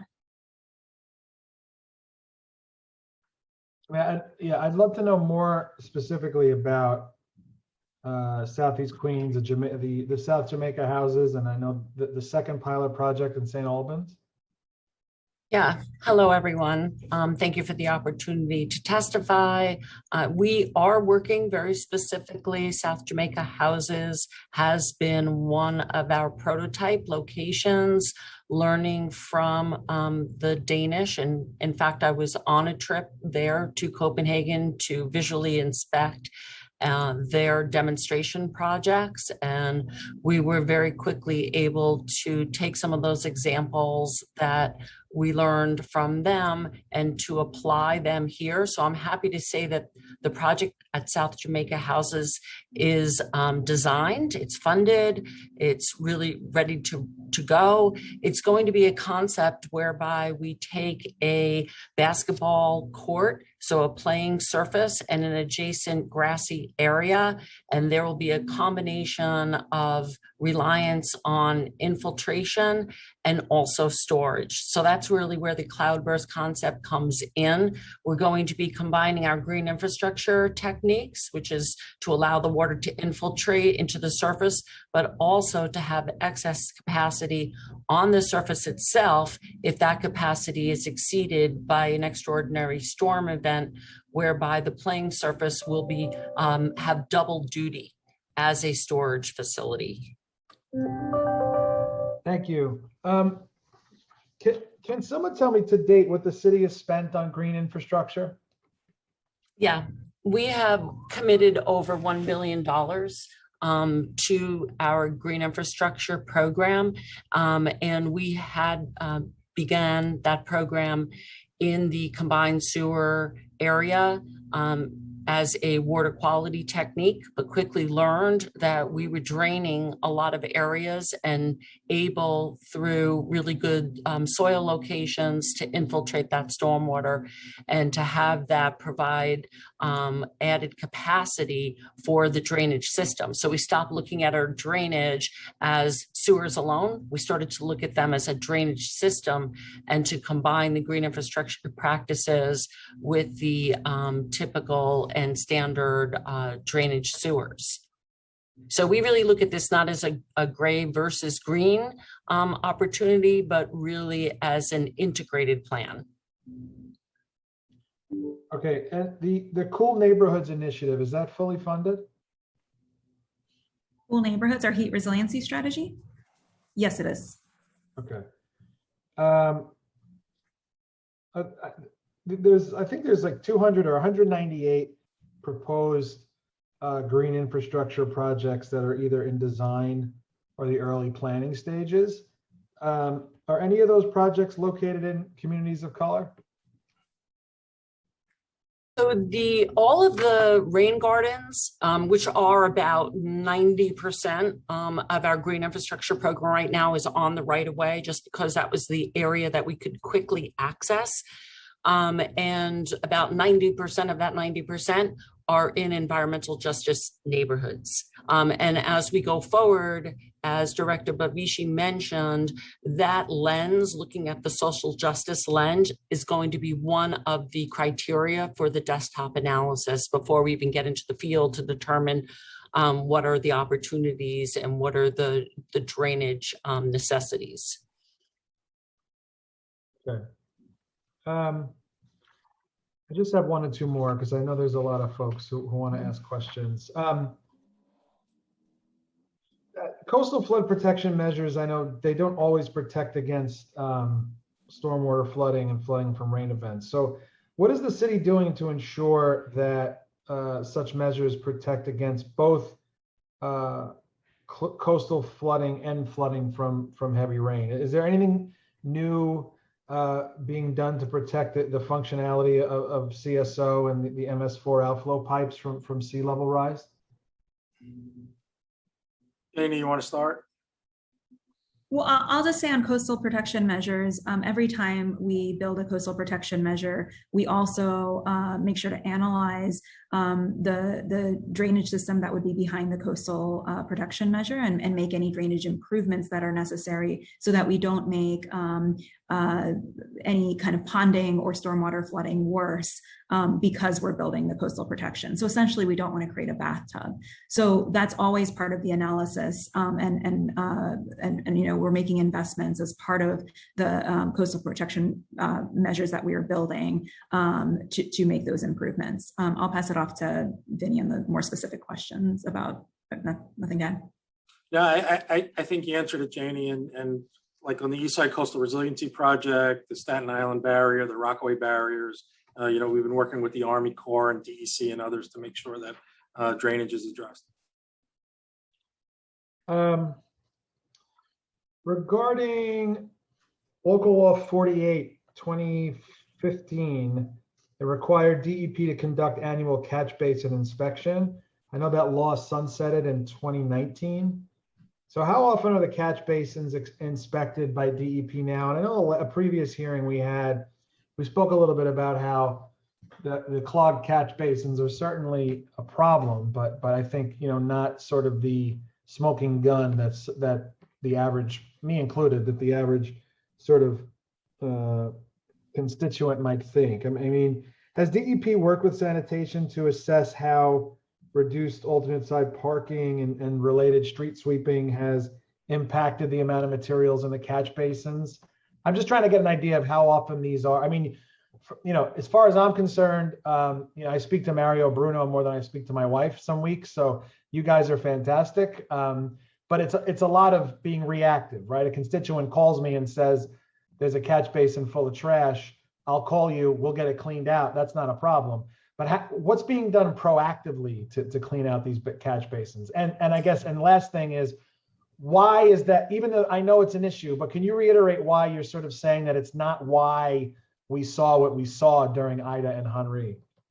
Sure, and I think I'll start with that. So during those extreme storms, the sewer pipes themselves reached capacity. So no more water could get into catch basins anyway, because the pipes were full and water just ran over land and unfortunately downhill into these low-lying neighborhoods, and with really catastrophic results. But during that 3-year period where the legislation was in place, we were required to inspect all 148,000 catch basins once per year.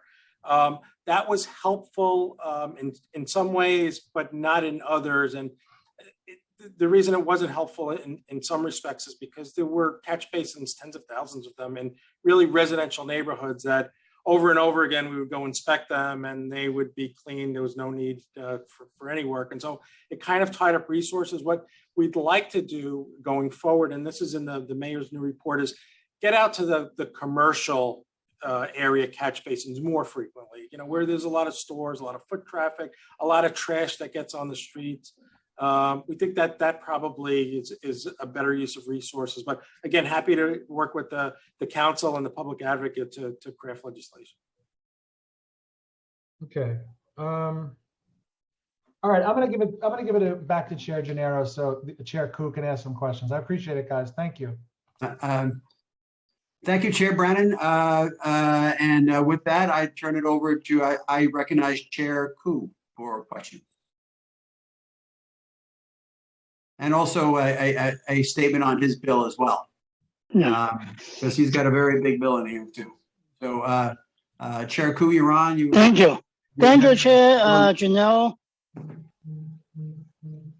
Can you hear me? Yes.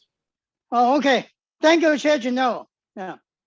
So I have some questions on intro 1618. I want to ask the Commissioner of DEP. This bill would require DEP to produce a number of reports, plans, and studies related to sewage and stormwater contaminants in the city's waterways. So I want to know the DEP's thoughts on the following reporting requirements in the next legislation. Such as the annual study and report on the presence of contaminants from combined sewage overflows in New York City's waterways, and DEP progress toward milestones noted in the sewage overflow long-term control plan. And the second is an integrated watershed management plan for each waterway that is the subject of a combined sewage overflow long-term control plan. The third thing is a report identifying all technically feasible opportunities to develop green infrastructure on public and private lands and structures within the sewer shacks draining to each respective waterway. And another item is a study evaluating the effectiveness of its current regulations for reducing the volume and rate of stormwater discharge from developed land and establishing a method to be used by the department to track the combined sewage overflow and stormwater pollution reductions achieved by implementing such standards. And lastly, a study on coordination treatments for raw sewage. I know it's a bunch of questions. Can you give us an idea of what's your thought on those? Yeah, and thank you, Chair Koo. A lot of important information that you described, and we want to make sure that the public has that information and as real time as possible and transparently. Some of the information that you spoke about is already available in some reports that we do for the Department of Environmental Conservation, some quarterly reports and annual reports. Those are on our website, but wherever there are shortcomings, if you feel that there's more that's needed, and you mentioned some of it, happy to work with you on the legislation to fill those gaps. Okay, so we will work with you, yeah. This bill also requires DEP to conduct an extensive public engagement process before finalizing the plans. And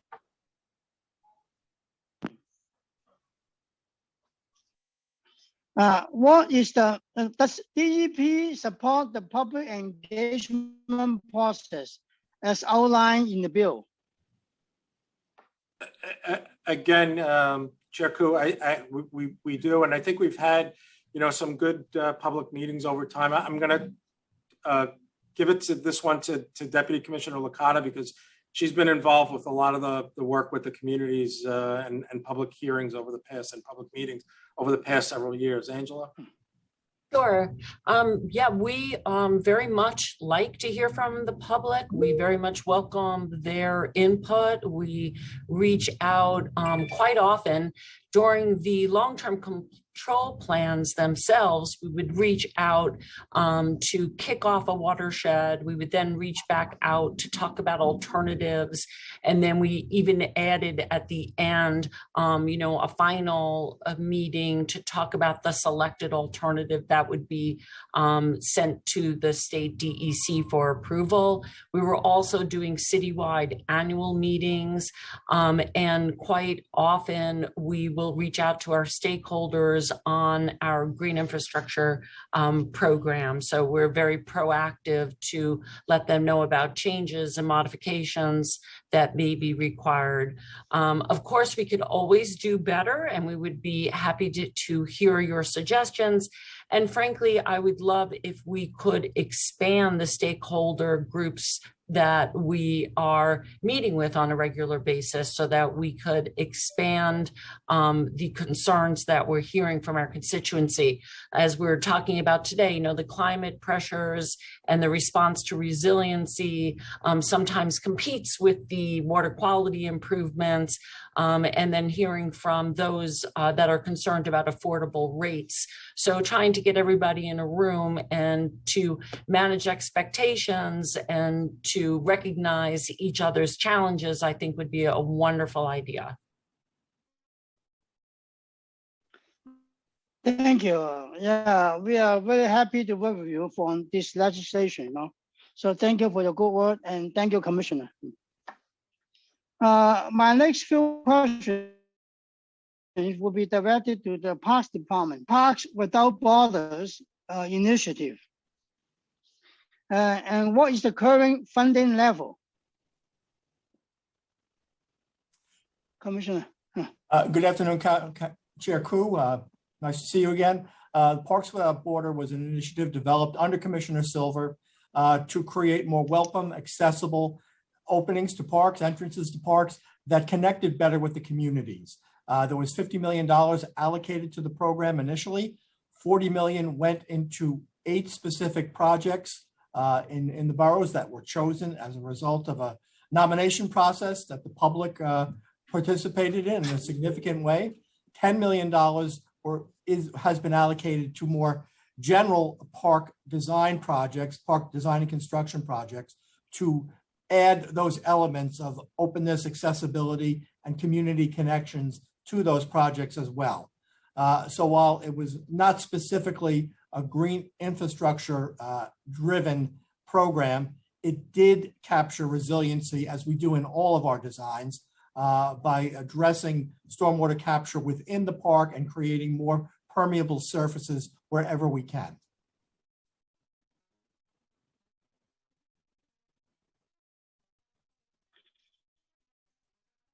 So one of the most projects green infrastructure features were installed. So, council member, we have been working on green infrastructure for over 10 years now. We have a very fruitful partnership with the Department of Environmental Protection. In 2014, at the start of the de Blasio administration, DEP approached us about investing specifically for green infrastructure in the Community Park Initiative program. They allocated $36 million to the first phase of CPI sites that were built at the start of the administration, including the playground at Bound Playground, which is in your district and was one of the first phase projects that was built.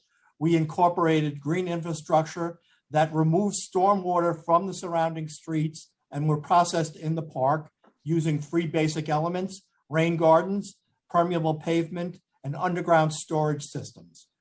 Since that initial investment, DEP has provided an additional $105 million for green infrastructure in parks that's being developed both by DEP directly and by parks. In fact, we have about $35 million worth of projects that will be going into construction starting now and over the next 13 or 14 months. They will provide green infrastructure at 61 different parks in 3 boroughs and will eventually help us capture approximately 992,000 cubic feet of rainwater per every storm event of 1.2 inches and greater. Okay, thank you. So are any of the Parks Without Borders projects located in communities of color? Yes, they are. Specifically, Virginia Playground in the Bronx was definitely in a community of color. I'm trying to remember some of the other ones off the top of my head. Many of them were large regional parks that serve multiple communities. For example, the Prospect Park entrance on Flatbush Avenue serves both the east and the south and north sides of the park, which hosts some very diverse communities. Flushing Meadow Corona Park, of course, the entrance that was built there services a very diverse community as well. So yes, that was definitely part of the thinking behind the Parks Without Border initiative. Thank you. As you just mentioned, I'm funding a pilot program for permeable tree pits along Union Street in my district. However, this is only part of the solution. Does the city currently install permeable pavement? If so, does the city have a map of locations where it has installed permeable pavement? Yes, Chair Koo, we do install permeable pavements. It's one of the elements that we incorporate in park designs wherever it's feasible. It's not feasible in every instance. You need a certain depth between either bedrock or the water table or other factors in order for it to work successfully.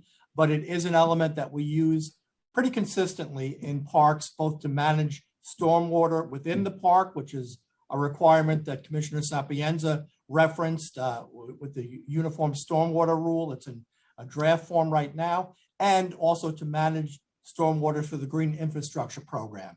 That is when we bring water from the street into the park to be managed in the park and kept out of the sewer system. I don't know that we have a map, but we can certainly develop a list of places where we have installed green infrastructure. And I want to thank you for that pilot project on Union Street. It's really important that we give trees the best opportunity to survive. And in busy commercial streets, the foot traffic can really limit the amount of space where trees can access water. So having the permeable pavement in an area like that could be really beneficial to our program in providing trees in those types of areas. Thank you. So after the flooding from Tropical Storm Ida, many of the homeowners who saw it located in an area completely surrounded by Kisena Park. These homeowners have asked for the city to purchase their homes and return the space to parkland. Is this something the city is considering? Yeah, Councilmember Koo, I know the mayor was out there himself meeting with the homeowners. I know there's a pocket of homes that was built in what was once a wetland area. We are looking to see if there are drainage solutions for that location and working our best to do that. I know we've been approached by those homeowners and others, some in Hollis section of Queens and some in East Elmhurst about buyouts. I don't think we've gotten too far into that assessment yet, but again, just trying to see if there's any drainage improvements that we can make in the near term. Yeah, because many of homeowners, they said they have experienced this every few years. So it doesn't make sense, for them to repair and then they a few years time. Now they don't know how us FEMA or the agencies to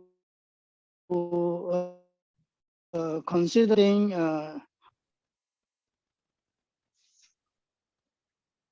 Chair, you broke up a little bit, but I think I got the gist. Yeah, I know that there are some pockets of homes, and many of them are at the lowest point. Sort of the bottom of the drainage bowl that see flooding not only in storms like Ida and Henri, but on a more regular basis. And we want to take a good hard look at those and just see what are the best solutions.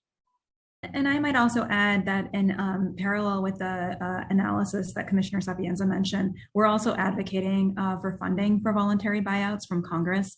After Sandy, there were a number of buyout programs that were implemented by the city, state, and federal government, and they were all federally funded. So similarly, we are advocating for funding to be able to offer a voluntary buyout program if in fact it is needed. Thank you. So it seems like my internet is not that stable. So please bear with me. I don't know how to say green infrastructure in more parks. We had complaints in our community by Kisena Park and also heard complaints from Northeast Queens, especially surrounding Golden Lake. As you know, my community saw 3 deaths as a result of flooding due to Tropical Storm Ida in a neighborhood surrounded by all 4 sides.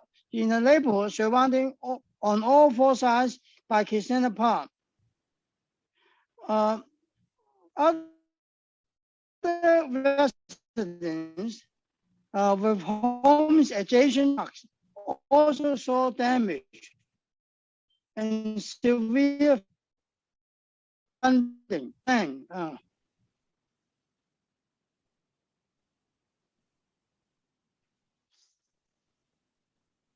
Chair, you broke up at the end, and I don't think we heard the question. Oh, okay. So my question is, what is the parks? Actually, it's for parks. What is the parks plan to incorporate green infrastructure in more parks?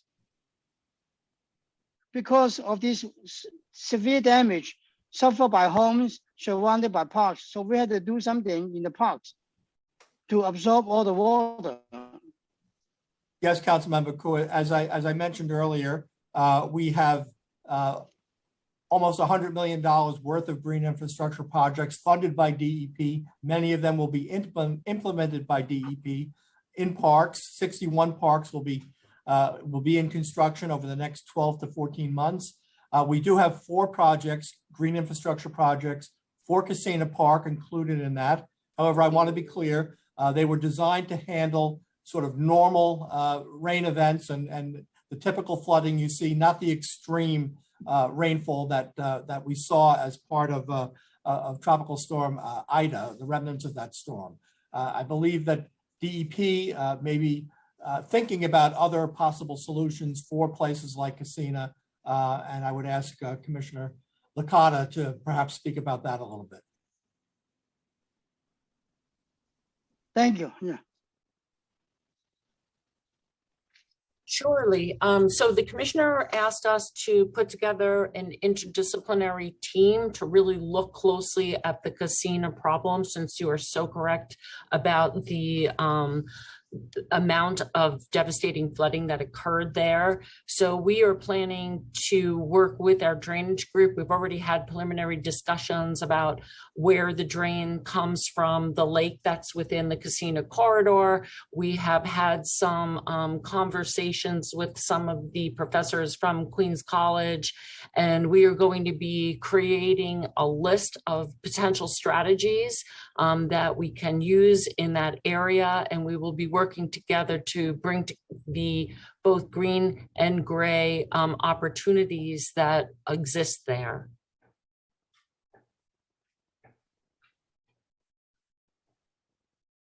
Yeah.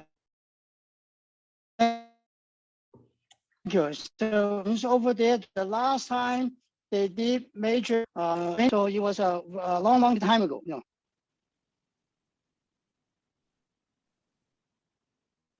So we probably need another upgrade on that on the drainage system in that area. And as Deputy Commissioner Licata mentioned, we will have that as part of the assessment. Chair Coe, to see if normal hard pipe drainage improvements can help, or if other things are needed, and we'll report back on that. Yeah, thank you. My next question is to the parks. The Pay Fair campaign secure funding in fiscal year 2022 to invest in nature and resiliencies. How is the parks planning on using this funding to make parks properties more resilient? Thank you for your question, Chair Coe, and I want to thank you and the council for providing that funding through the Playfair initiative for the forest management framework. We have a plan to maintain and improve natural areas in 26 of our parks around the city. It's quite extensive. The goal is to keep those natural areas as healthy as possible, restore features that may have become degraded over time, provide better access through trail maintenance and trail restoration and building new trails, and introducing more volunteers into our natural areas program. We have over 11,000 acres of natural areas. They contribute enormously to the environmental health of the city by managing stormwater, of course, as one of their key features, by maintaining them better, by expanding the natural features, and by introducing more people to them. We know that those values are only going to increase over time. So it's a really important investment, and one that we're really thrilled that the council saw fit to provide. Thank you, Commissioner. So what is the status of Green Streets program? How many have been built in recent years? Well, council member, the Green Streets program started almost 25 years ago under then Commissioner Stern, who was a driving force behind it. We officially ended the Green Streets program in 2010 and began transitioning towards a green infrastructure approach to both managing parkland and managing environmental impacts on parks. So we don't have a program to build new green streets as a regular basis. We do, however, and do build new green streets when funding is provided to us. So, for example, we received a grant after Hurricane Sandy to build a series of connected green streets on Guider Avenue in Brighton Beach in Brooklyn. They just finished not too long ago. Similarly, we had funding to install some green streets in the Wakefield section of the Bronx at Nereid Avenue and Richardson Avenue. So when there are opportunities, both in terms of a site that's suitable to become a green street, because we did create 2,214 green streets citywide. So we took advantage of the most obvious properties already. But if there are sites and either a funding source through a grant, a foundation, or an elected official, we can certainly add more green streets, but we don't do it in the normal course of business as we were when the program was most active. So what is the process for installing green streets? Can community members request one be installed in a particular location? They can certainly suggest a location, and we will evaluate it to see if it's suitable, if it meets the criteria of the program, and it's a feasible project. But then we would ask that the sponsor help find the resources needed to build the green street. We don't have an allocation within our capital budget to build new green streets. Okay, thank you. Thank you, Commissioner. And thank you, Commissioner, at the DEP. Both agencies have been doing good work for our city. No, thank you. So, Chair Janelle, I finished my questions. Thank you. Okay, thank you very much, Chair Koo, for your questions and for the bills that you have on the docket today. And I will defer to the committee council. If you can let me know the next person in turn who was asked to be recognized for questioning. Sure. Thank you, Chair Gennaro. I believe there are other council members who have questions. I'll just quickly say, members who have questions for any of the panelists, please use the Zoom raise hand function, and please raise your hand now. Right. Because I know that Councilmember Brooks Powers and Councilmember Holden both have their hands, and I just don't know which one came first. Councilmember Holden had first raised his question, followed by Councilmember Brooks Powers. And again, there'll be a 5-minute time limit for council members, and Councilmember Holden again is the first. Starting time. Thank you. I thank you. Thank you. I recognize Councilmember Holden. Thank you, chairs. Thank to all the chairs, by the way. Very good hearing and very important information. I just want to welcome Commissioner Sapienza. Thank you again for your testimony. And I just have one real question regarding Intro 67 in relation to placing liability on the city for overtaxed sewer lines and requiring the city to develop a plan to mitigate and prevent sewer backups. The bill mentions, among other things, you mentioned it before, backwater valves, or I call them check valves, where the homeowners certainly have a backup caused by an insufficient New York City sewer system that backs up, and sometimes it could be raw sewage several times into their homes. And I know that I've had that once happen to me. It was really not the city's fault. Years ago, it was like you have to obviously maintain your sewer line, and you should get maintenance on it every year, I guess. Clean it out, make sure it's working sufficiently. But there's nothing worse than raw sewage backing up into your home. I guess you would agree, Commissioner. Happened to me as well. Yeah. Right. So, well, so if you can think about, and I think DEP can kind of address this, because if it's not the homeowner's fault, and because they just happen to live in an area where the city didn't really think about upgrading because of maybe overdevelopment, and there's a lot of reasons why we kind of don't have a sufficient sewer system for that particular area. Will you think about, and I know you said you're going to look at this bill, but you think about either rebates or credit off their water and sewer taxes, or to help them install a check valve. And by the way, what is it? Do you know what it would cost to install a typical check valve on a let's say a single family home? Yes, we'll start with that, Councilmember Holden. So the device themselves, the check valve, is only a few $100s, but then, whatever the plumber finds as the configuration in the basement, it's going to add labor to that. But that's where that is. But I guess with the legislation, one of the things that we just have some trouble with is, as we heard earlier, that the sewers are designed for a 5-year rainstorm. So if a 6-year rainstorm comes and the system backs up into a basement, that's just the way that the system was designed. It doesn't mean that there was anything functionally wrong with the sewers, that it was dirty or anything else. So, we agree that sewer backups are an issue. I think we've done a good job. Again, in the testimony we mentioned 70% reduction in the last decade. Still a lot to do, but we certainly would like to craft legislation that protects homeowners, but also people who pay water bills, who would ultimately be liable if there are damages. So we want to strike that right balance.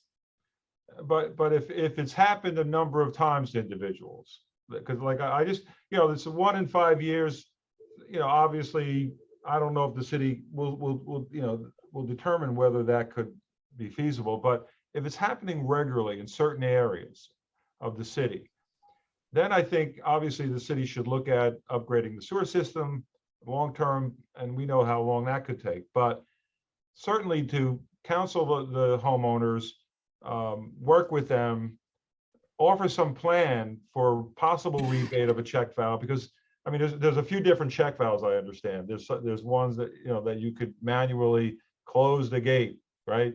That you can't use obviously your toilets or your sinks, but you could at least prevent the backup in the height of the storm or some other reason why it's backing up. But I think if people just happen to live in a very, a prone area for backups, then I think we have to help them. And I think you would agree to that.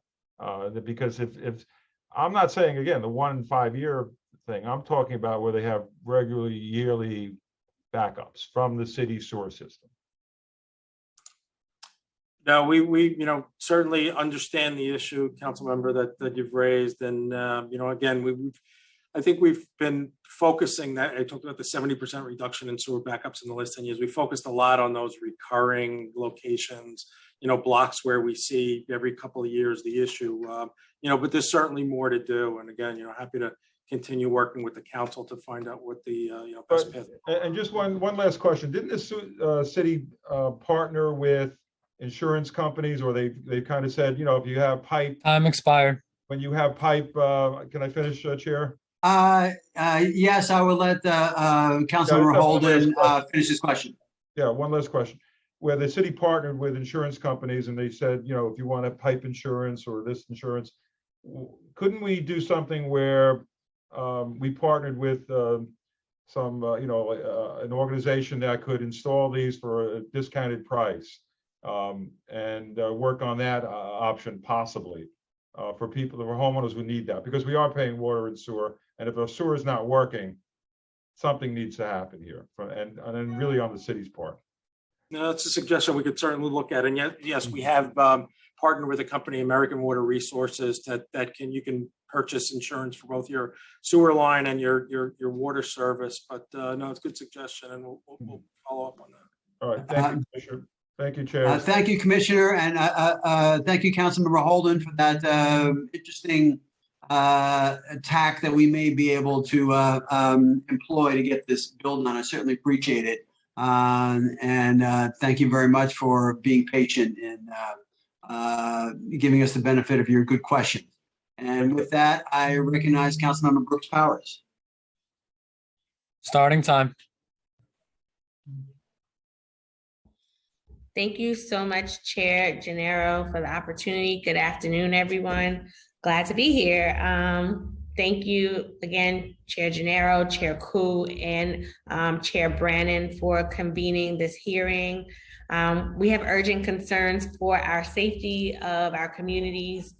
Climate change isn't happening in 10 years, it's happening now, as we all know. And as The committee's own report acknowledges Southeast Queens has experienced a long-standing flooding problem for many years. And my district includes the Eastern Rockaways and neighborhoods like Rosedale and Springfield Gardens, which all sit close to the shore of Jamaica Bay.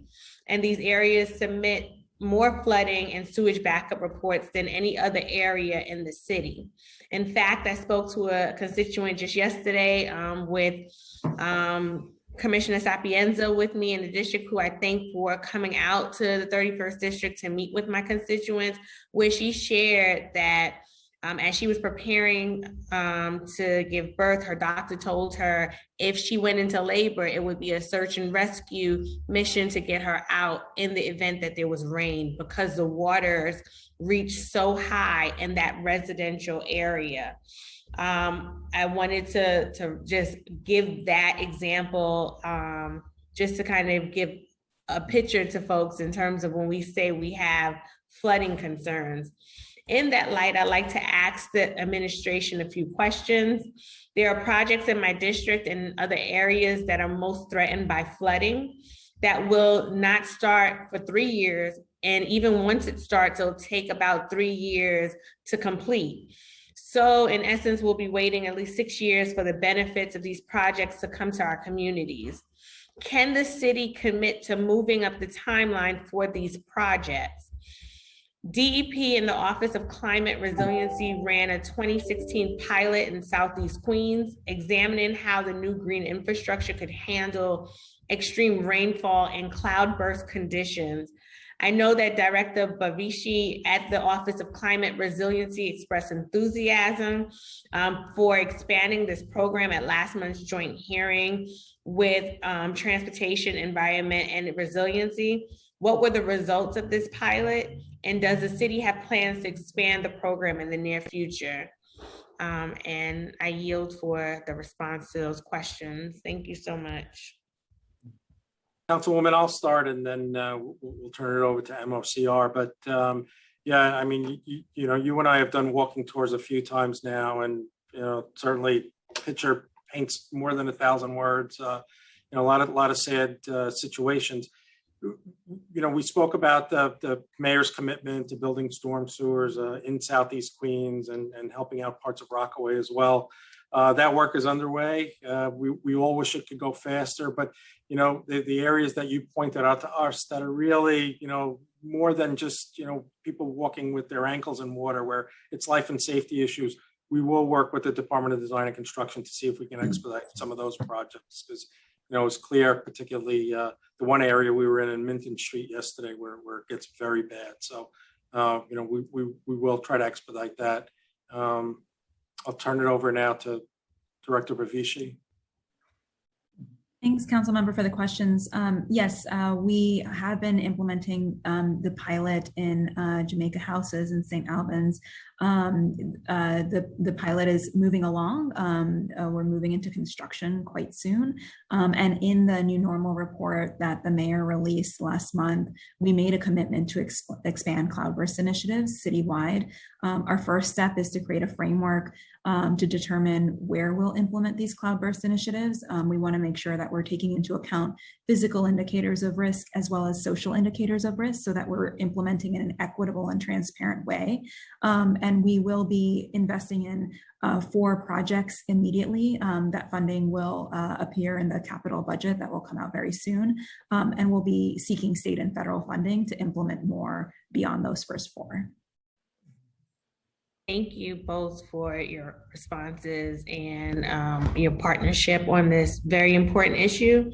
And Commissioner Sapienza, definitely hope that we can see a more accelerated timeline for the construction. And I trust that it will be conveyed to the mayor in terms of how the safety dynamics are presented in communities like mine, so that we can be able to really move this forward. So thank you so much to both of you for your responses. And I wish to thank Councilmember Brooke Powers for elevating this. And I promise you, Councilmember Brooke Powers, that we'll talk about this in the next budget. And, you know, my staff is already taking note of the imperative that this happen. So thank you very much for elevating it at this hearing. Thank you, Chair. And I will once again defer to the committee council, but I see Councilmember Rose as is seeking to ask questions. Yes, Councilmember Rose does have a question. Okay, I happily recognize Councilmember Rose. Starting time. Thank you so much, Chair. My colleagues pretty much asked the questions that I had in mind. I too am very concerned about the blueprint titled "The New Normal: Combating Storm-Related Extreme Weather in New York City," and the timeline. You know, we know that there are long-term projects, but I was wondering if they saw any number of capital or infrastructure projects that could take place immediately and done quickly to get some improvement. And my question is really Staten Island based in terms of the Blue Belt. Last fall, the expansion of the Mid-Island Blue Belt began its plans to reduce flooding.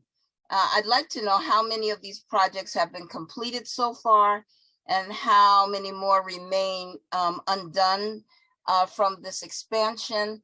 And I'm particularly concerned about the Snug Harbor Blue Belt, which would help mitigate many of our flooding and water water problems. Yeah. Thank you. Councilmember Rose, thanks for all those raising all those issues. Hi, how are you? Yeah. So first, question was just about how long these projects take, and some of the again larger, more infrastructure intensive projects do take a long time, and so I think that's why we want to sort of pivot again as we look at hybrid approaches, things that we can get done more quickly, like green infrastructure, permeable pavement. If we could do those types of things in a shorter timeline, we certainly want to do. Talking about the Blue Belts, I mean, those have been a great success story for Staten Island to date. Much of it has been focused on the South Shore. We've been doing more Mid-Island now, and again, great successes there. We want to continue to do more. But you mentioned the Snug Harbor Blue Belt, and the mayor and visited Rumsey Hospital. I went with him, which suffered a lot of flooding. The right. Snug Harbor Blue Belt would certainly help to address that, and we've actually put some additional funding forward for that project to get that restarted, because that more North Shore area certainly could benefit from that as well.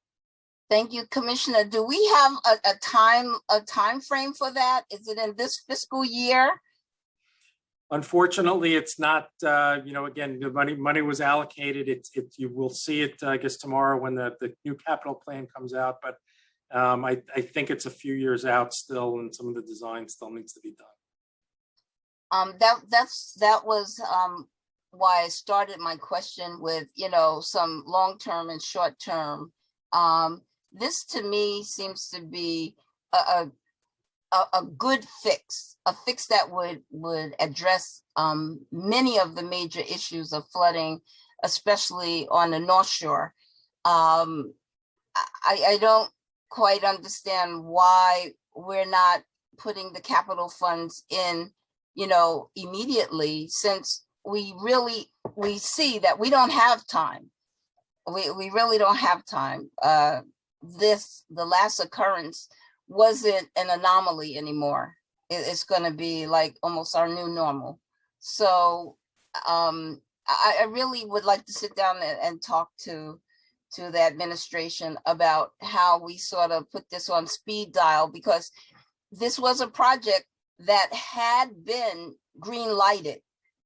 And I don't really understand why, we, for some reason, it was taken off the books. Yeah, and a great example, Councilmember, you'll know, on Staten Island, where we do have, the bulk of the Blue Belts completed along the South Shore.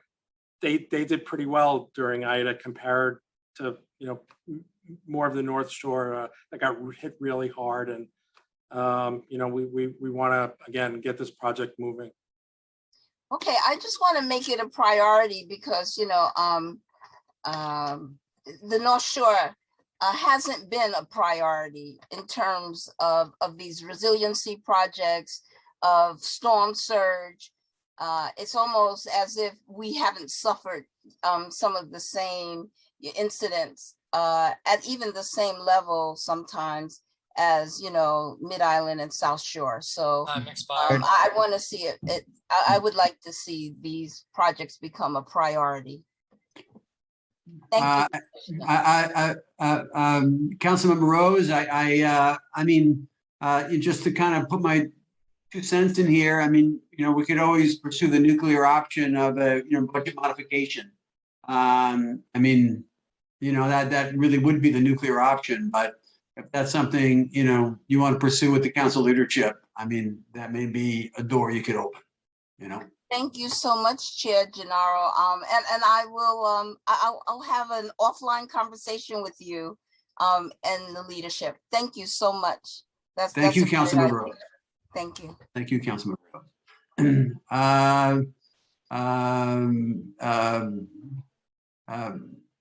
The moderator, the committee council, is there anyone else wishing to be pose questions to the administration? At this point, Chair, there are no other council members with questions.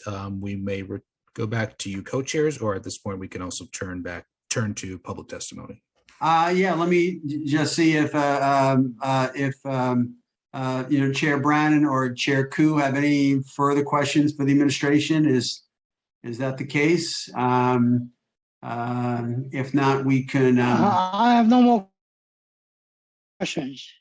Okay, is Chair Brannan on? Sometimes people go in and out. I'm on, but I'm good. I'm good, Chair. Thank you. Okay, with that, I would really like to thank the administration, very much for their, very forthcoming and, sincere and, substantive testimony. And, just to show that, Director Bavishi, that I take it very seriously in what she said. I've already asked my, legislative counsel to put in a, legal services, request to do what you mentioned in your testimony. So I will, I'm going to do a little more, looking into that.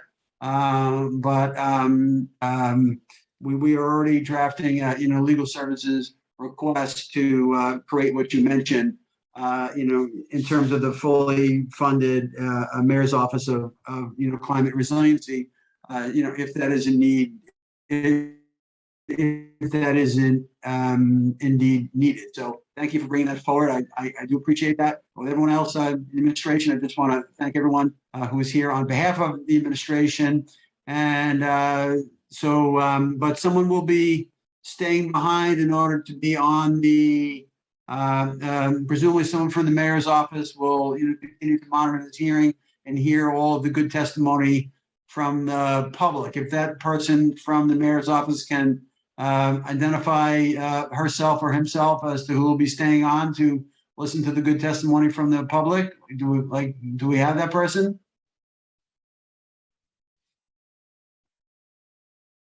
Yes, someone from the mayor's office will be staying on and will listen to the testimony. They'll be on the live stream. Great. I thank you very much, Director Bavishi and everyone else. So with that said, we'll move on to public testimony, and I thank once again, finally, the commission, everyone from the administration for their good testimony. Thank you very much. Thank you. And I will tell the speakers that we're about to hear from. This is a list that is held by the committee council. I don't know who's coming next, so it's going to be kind of a surprise. I don't control it, but I look forward to hearing the testimony and all the members who will stay on this hearing. Look forward to hearing the testimony of each and every witness who wishes to come forward. And with that, Committee Council, who is our next witness? Thank you, Chair Gennaro. Our next witness is Donovan Finn, followed by Tyler Taba. And if I could just briefly introduce this next segment. Unlike our typical council hearings, we'll be calling on individuals one by one to testify. Yep. Each panelist will be given 3 minutes to speak. So each panelist, please identify yourself and any organization you represent, and the sergeant will give you the cue to begin. Council members who have questions for a particular panelist should feel free to use the raise hand function in Zoom, and you'll then be called after the panelist has completed their testimony. So as I mentioned before, our first panelist is Donovan Finn, followed by Tyler Taba. Starting time.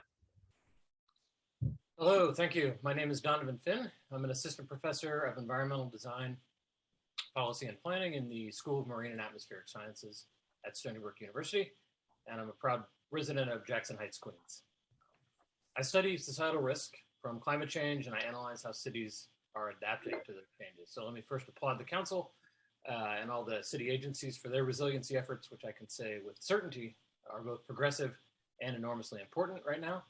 But the takeaway from our research at Stony Brook is simple. As events like Sandy and Ida have illustrated, and others have mentioned today, the effects of human-caused climate change is not imminent. It arrived yesterday.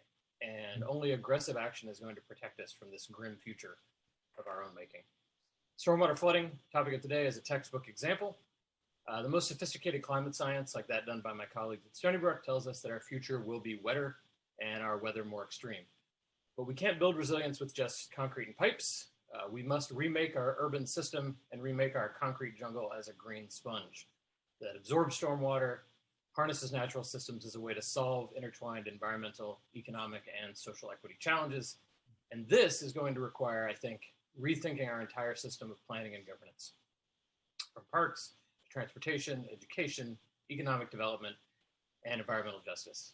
Luckily, many other cities are leading the way on this as well. The underground parking garage in the Dutch city of Rotterdam that I visited a couple of years ago that holds 3 million gallons of stormwater.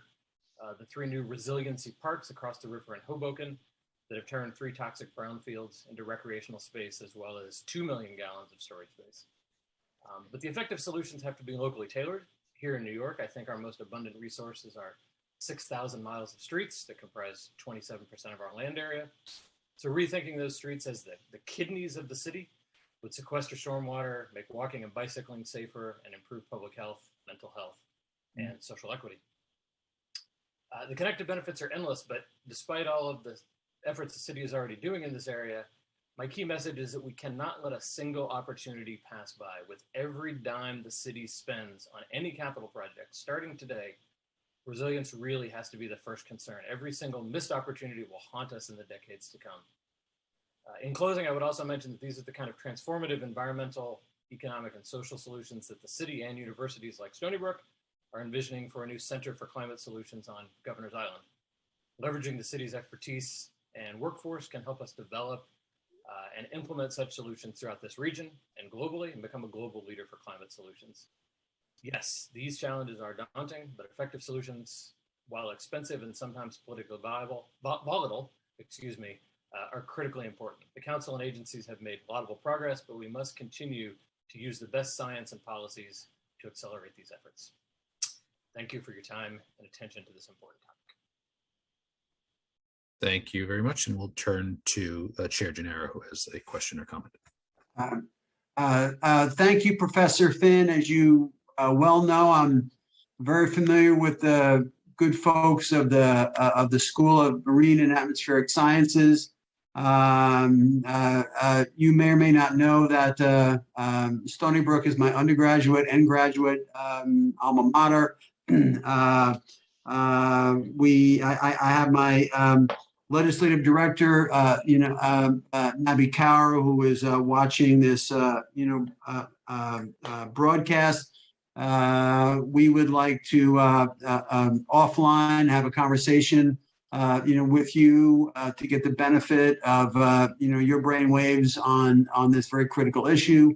Those and those of your colleagues, because there's the work that you've done, there's the people that you represent also at SOMAS, And I'm very mindful of, Stony Brook's interest in the, Governor's Island, Climate Center. I'm very grateful that, Stony Brook, with the resources that it has and those that it has at its disposal, with its, relationship with, Brookhaven National Laboratory, that, you would be able to make very good things happen at that center, although that's not my call. But what is my call is the ability to sort of get together with you and get the benefit of your views, which will, inform my committee and the, other committees that are, represented today. So I thank you very much, and I look forward to an ongoing relationship, and I thank you for being here today. Thank you. Our next panelist is Tyler Taba, followed by Carlos Castel-Croce. Starting time. Thank you. My name is Tyler Taba. I'm a fellow at the Waterfront Alliance, the leader in waterfront revitalization, climate resilience, and advocacy for the New York, New Jersey Harbor region. This oversight hearing is very timely, and we would like to express support for the full package of bills being reviewed today. Recent storms in 2021 alone have claimed lives, wrought damage to infrastructure, flooded homes and apartments, and shut down mass transit. Waterfront Alliance and the Rise to Resilience Coalition recently shared a how-to guide for the next mayor, which proposed immediate actions for the first 100 days of the incoming administration. In this guide, we detail recommendations for all three overarching topics of this hearing: green infrastructure, urban flooding, and sewer infrastructure. We'd like to give special attention to two of the bills from today's hearing: Intro 1618 and T 2021-8002. These two bills highlight lessons learned over the 5 years of implementing Waterfront Alliance's Waterfront Edge Design Guidelines, also known as WEDGE, for coastal projects. The Waterfront Edge Design Guidelines are a powerful tool for communities and landowners to build resilience into projects. While designed for the waterfront, many of these guidelines easily adapt to properties across the city. Several WEDGE credits used for scoring projects are relevant to green infrastructure, urban flooding, and sewer overflows. Credits 4.9, 4.10, and 4.11, for example, are focused on reducing stormwater quantity, improving stormwater discharge quality, and reducing combined sewer overflows, respectively. Credits in WEDGE also reward designs that use green infrastructure to manage additional stormwater runoff expected with increased and more intense precipitation events. These guidelines offer a blueprint for resilience solutions that can be easily applied to all areas of New York City, and we recommend they be integrated into the Intro 1618 study.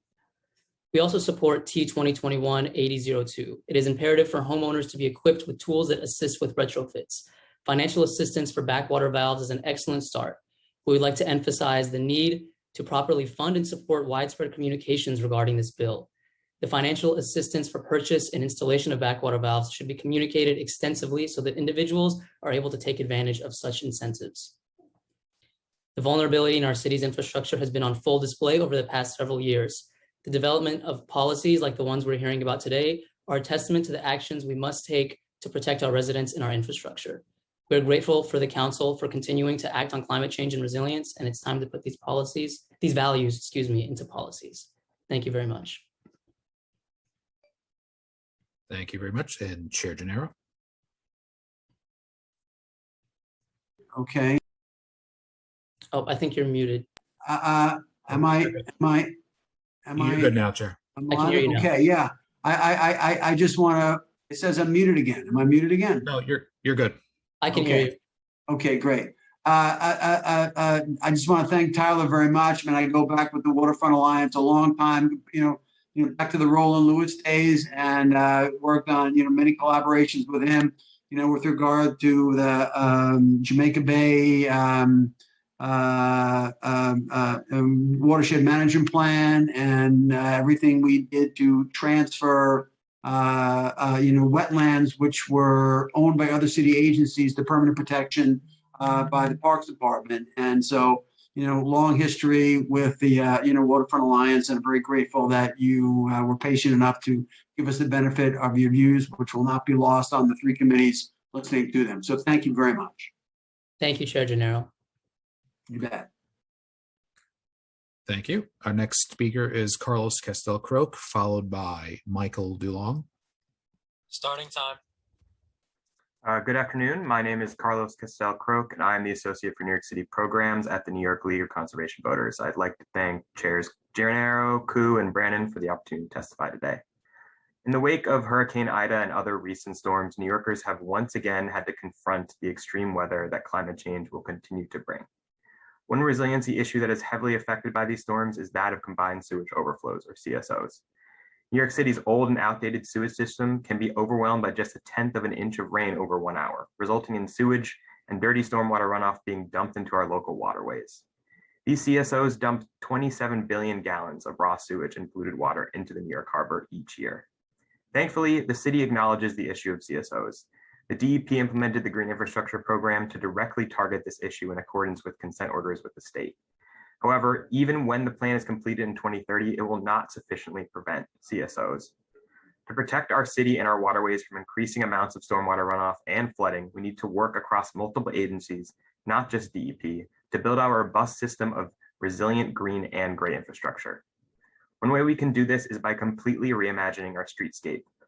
We need to be reprioritizing streets away from cars and towards pedestrianized plazas, micromobility, and public forms of transportation, safe recreational space for New Yorkers, and much more green infrastructure to absorb stormwater, purify our air, and mitigate the urban heat island effect. Transportation Alternatives 25 by 25 plan lays out how we can reclaim 25% of our street space and repurpose it for all of these local benefits. As green infrastructure and streetscape plan already exist in One NYC and through DEP's ongoing work, we should be building upon the work already underway to make sure that we advance more ambitious goals in a coordinated and streamlined manner. We can also be implementing green infrastructure in our buildings with green roofs. The Parks Department already maintains over 20,000 square feet of green roofs across New York City, which provide insulation and absorb rainwater. However, this only covers a fraction of the 40,000 acres of rooftop space available in our city. We must be utilizing as many buildings as possible for green roofs to absorb rainwater and reduce our sewer overload. Building upon our green infrastructure plans, we must be giving special attention to our trees, parks, and urban forests. The trees on our streets and in our parks are some of the most valuable green assets, keeping us cool, cleaning our air, and fighting flooding. Expanding our urban forest is a top priority for the Forest for All NYC coalition, of which NYLCV is a member, and with them we will fight to increase New York City's canopy cover to 30% by 2035. Our parks are equally as important as our urban forests, absorbing over 2 billion gallons of stormwater runoff each year. Properly funding and maintaining our parks, expanding porous and permeable infrastructure in playgrounds, and equitably building more parks in environmental justice areas that severely lack green spaces should all be priorities for the city as we progress towards a resilient future. Thank you. Thank you. And Chair Gennaro does have a question or comment. Thank you, Carlos. I wish to thank the League of Conservation Voters for their ongoing and amazing work, particularly on CSOs. And if I could ask something of you, the president of LCV, Julie Tai, who came from the DEC as chief of staff, has in-depth knowledge about how DEP is performing with regard to consent orders that the DEC has with the DEP. The commissioner indicated, truthfully, that DEP is trying very hard. But if I could ask, the league, through interaction with Julie and through her contacts with DEC, to kind of provide to the council, like, LCV's own scorecard, so to speak, of DEP's CSO compliance. It's one thing to hear from DEP how they're doing. It's another thing to hear from an organization like yours that has real access to the people at DEC as to how DEP is doing with regard to CSO consent order compliance. If you'd be willing to provide that to us, I think that would be helpful to us. Would you be willing to do that? I think something like that is a great idea, and I'd love to talk more with your office. I know that Riverkeeper is also interested in this issue and be interested in working with us on something like that. But we can follow up. We can definitely do some. We can definitely work on some kind of report like that. I think that'd be great. Okay, and if you could follow up with my legislative director, Nabi Kaur, who I think you know. Absolutely. Then so if you could, connect with her, then that'd be great. So thank you for having the patience to give us the benefit of your good views and say hi to Julie for us, okay? Will do. Thank you, council member. Okay. You bet. Thank you. Next up is Michael DeLong, followed by Paul Mankiewicz. Starting time. Thank you, chairpersons, and thank you, Carlos, for volunteering us for that work. My name is Michael DeLong. I'm a senior attorney with Hudson Riverkeeper. I am also on the steering committee of the Swim Coalition and on the boards of Newtown Creek Alliance and Guardians of Flushing Bay.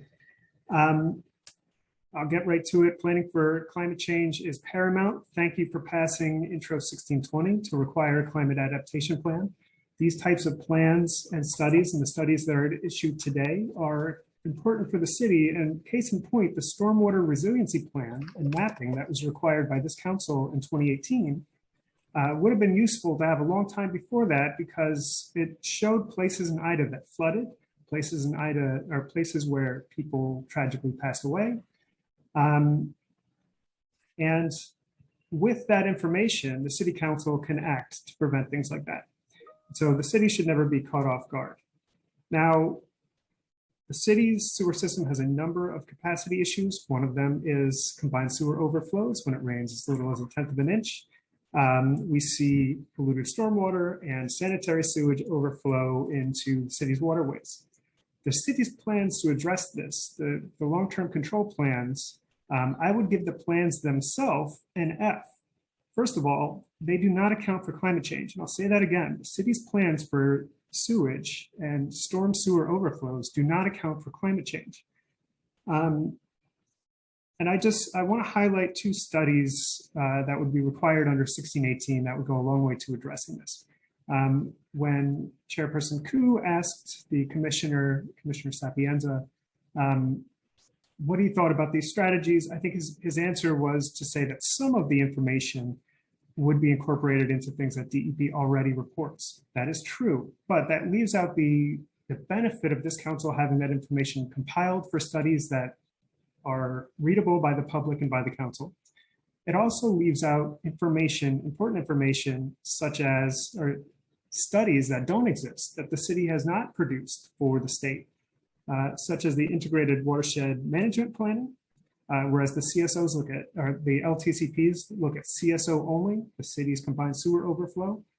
These integrated plans would go a long way to protecting our waters because they look at separate sewer overflow, they look at direct drainage, they look at other pollutants coming to these waterways. So they look at it in a holistic way to deal with the problem, not just at that one CSO problem. The other thing that it would require would be an assessment or a green infrastructure opportunity inventory to look at every place in New York City where private and public, where green infrastructure would be feasible. That would give the city a roadmap to resiliency, a roadmap to achieving the city as a sponge dream. DEP staff. Time expired. Can I just comment on the green infrastructure program? Yeah, I will give Mr. DeLong at least another 30 seconds to finish his thought. Thank you. DEP staff are doing fantastic on the green infrastructure program to implement it, but they are not in compliance with the consent order. They are not doing enough. They need reinforcements in terms of funding, staff, and buy-in from other agencies. And I'll leave it there, but a plan and more investment in green infrastructure is critical. Thank you. Thank you. And back to Chair Gennaro. Yes, I'd like to thank Mr. DeLong and his great organization with whom I have a very, very long relationship going back to the earliest days of Riverkeeper. It seems like you and the league are gonna partner on that scorecard regarding CSO compliance. Your testimony went into more more like arcane areas that need more daylight And I would direct you to work with my legislative counsel, Nabi Kaur, and she will, loop in, and we want to also loop in, Chair Brannon, because, he is, after all, in charge of resiliency. And we look forward to working with you, just sort of tie this off with Nabi, make sure she has all the benefit, all the, we want to do a deep dive into your testimony. If you could provide her with that information, I'd appreciate that. Will do. I have a full written testimony submitted, and I look forward to working with you and the league on this issue. Thank you. Yes, and let me comment on the fact that you're wearing a jacket and I'm not, and so you're one up on me. So good for you. And so you got a tie and I don't. Okay, touche. Okay, we're even. Okay, thank you very much. And with that, Mr. Counsel, who is our next witness? Our next speaker is Paul Mankiewicz, followed by Joseph Charup. That would be Dr. Paul Mankiewicz, who I know forever and ever, and I look forward to his testimony. Thank you, sir. And thank you, Chair Brannon. Thank you, Chair Liu. Exceedingly good to see you, Chair Gennaro. I'm Paul Mankiewicz. I have run the Gaia Institute for some decades here. I'm the chair of the Soil and Water Conservation District, a co-founder of the Urban Soil Institute in New York City, and also a co-founder of a new green infrastructure business based on a lot of the work I've done called Leaf Island. I'm going to talk just because I'd like to see this problem solved sooner as opposed to later, Jim, and you would as well. The problem, of course, is the volume of water, and where do you put it in the city of New York? So right at this very minute, our deputy commissioner from DEP is, of course, well aware of this, and Commissioner Pinar Bassi is actually working on something that could be used much more quickly than building out infrastructure, and that is building aquifers locally, which can then be coupled with green infrastructure. I think I built the first for the city of New York. This is recycled glass aggregate. It's got a 50% void space, and Commissioner Pinar is now actually looking to build aquifers. You then have to couple it with green infrastructure, because then, let me give you an example, 100 linear feet of sidewalk, 5 feet wide, 6 feet deep, because that makes 3 feet of void space in glass aggregate, can capture something like 11,000 gallons of water. That's an inch of runoff over 3 acres, or 3 inches of runoff for an acre. I'm telling you those numbers because those can start to match something like the murderous flows of Ida. So we need aquifers, then they need to be coupled. We need a kind of competition to get green walls, because there's thousands of square feet of green wall. Every square, basically, they all evaporate something like 6 millimeters or 1/4 inch a day. So a way to get rid of the water. Why do you want to do that? That same 11,000 gallons of water evapotranspired is worth 340 tons of air conditioning, reversing urban heat islands, cleaning the air, and catching hundreds of pounds of carbon at the same time. I built under the Major Deegan Expressway a pop-up wetland, which is basically picture Jersey barriers with a swimming pool liner in it, covered with wetland plants, not open water. So basically, these are, compared to digging anything in the ground, as you well know, these are very, very inexpensive. I would like to see, if we catch water, water is the power that runs the biosphere. It controls the climate. The climate in the city in the center of Manhattan, in Prospect Park, is controlled by the biota. And DEP is on this road, as is Parks, to basically build natural systems into the landscapes where we live and breathe. Every square meter of leaves pulls out 1/4 gram of particles 2.5 m every single year. So I'll send my testimony along, Jim, but the point is that we basically need to build this, and this we can do now. We could literally simply excavate under sidewalks, under streets, under parking lots. And the other use, actually, some company could build a parking lot and basically also heat or cool their building with the heat they could extract from the ground. Thank you. Mr. Counsel, I'm waiting. I guess you can recognize me now. Back to you. Okay. Yeah, Paul, we are long overdue to catch up. You know, it's been a long time. We have a long and, storied history. And, I'm directing my legislative counsel, to get, you and me together face to face, and then we'll walk through some of this. And I hope and trust that Julie is well. Everything, Yeah, she's no, good. you don't see her, but I'm basically the daughter is in Yale School of the Environment, getting a PhD. So, and the son is at the Brooklyn College Academy of Music. So, life is good. Great. Okay, yeah. So, Paul and I, like everyone now knows that, like, Paul and I are friends a long time, and I look forward to getting together and getting more of your ideas. And with that said, I'm going to have to leave it there, but we'll be getting together soon. Thank you, Paul. Thank you. Thank you. Our next speaker is Joseph Charup, followed by Joel Kupferman. Starting time. Good afternoon, Chair Gennaro, Chair Koo, Chair Brannon, and members of the committees. My name is Joseph Charup, and I'm the Director of Horticulture at Greenwood Cemetery, a National Historic Landmark in a 478-acre green space in the heart of Brooklyn. As Hurricane Ida made tragically clear, the city's sewer infrastructure is not prepared to handle the rainfall caused by extreme rain events. These rain events will increase the billions of gallons of wastewater already discharged annually into New York City waterways as a result of an overwhelmed combined sewer system. Ida was not an anomaly, but an example of things to come, and such storms combined with the increase in annual rainfall and the city's aging infrastructure will have the greatest impact on the most vulnerable. We at Greenwood applaud the proposed local law from our neighbor council member Brannon, which would require that the city finally take ownership over its crumbling combined sewer infrastructure and create a coherent plan to remedy the situation. While the public sector must take the lead, private institutions also have a role to play.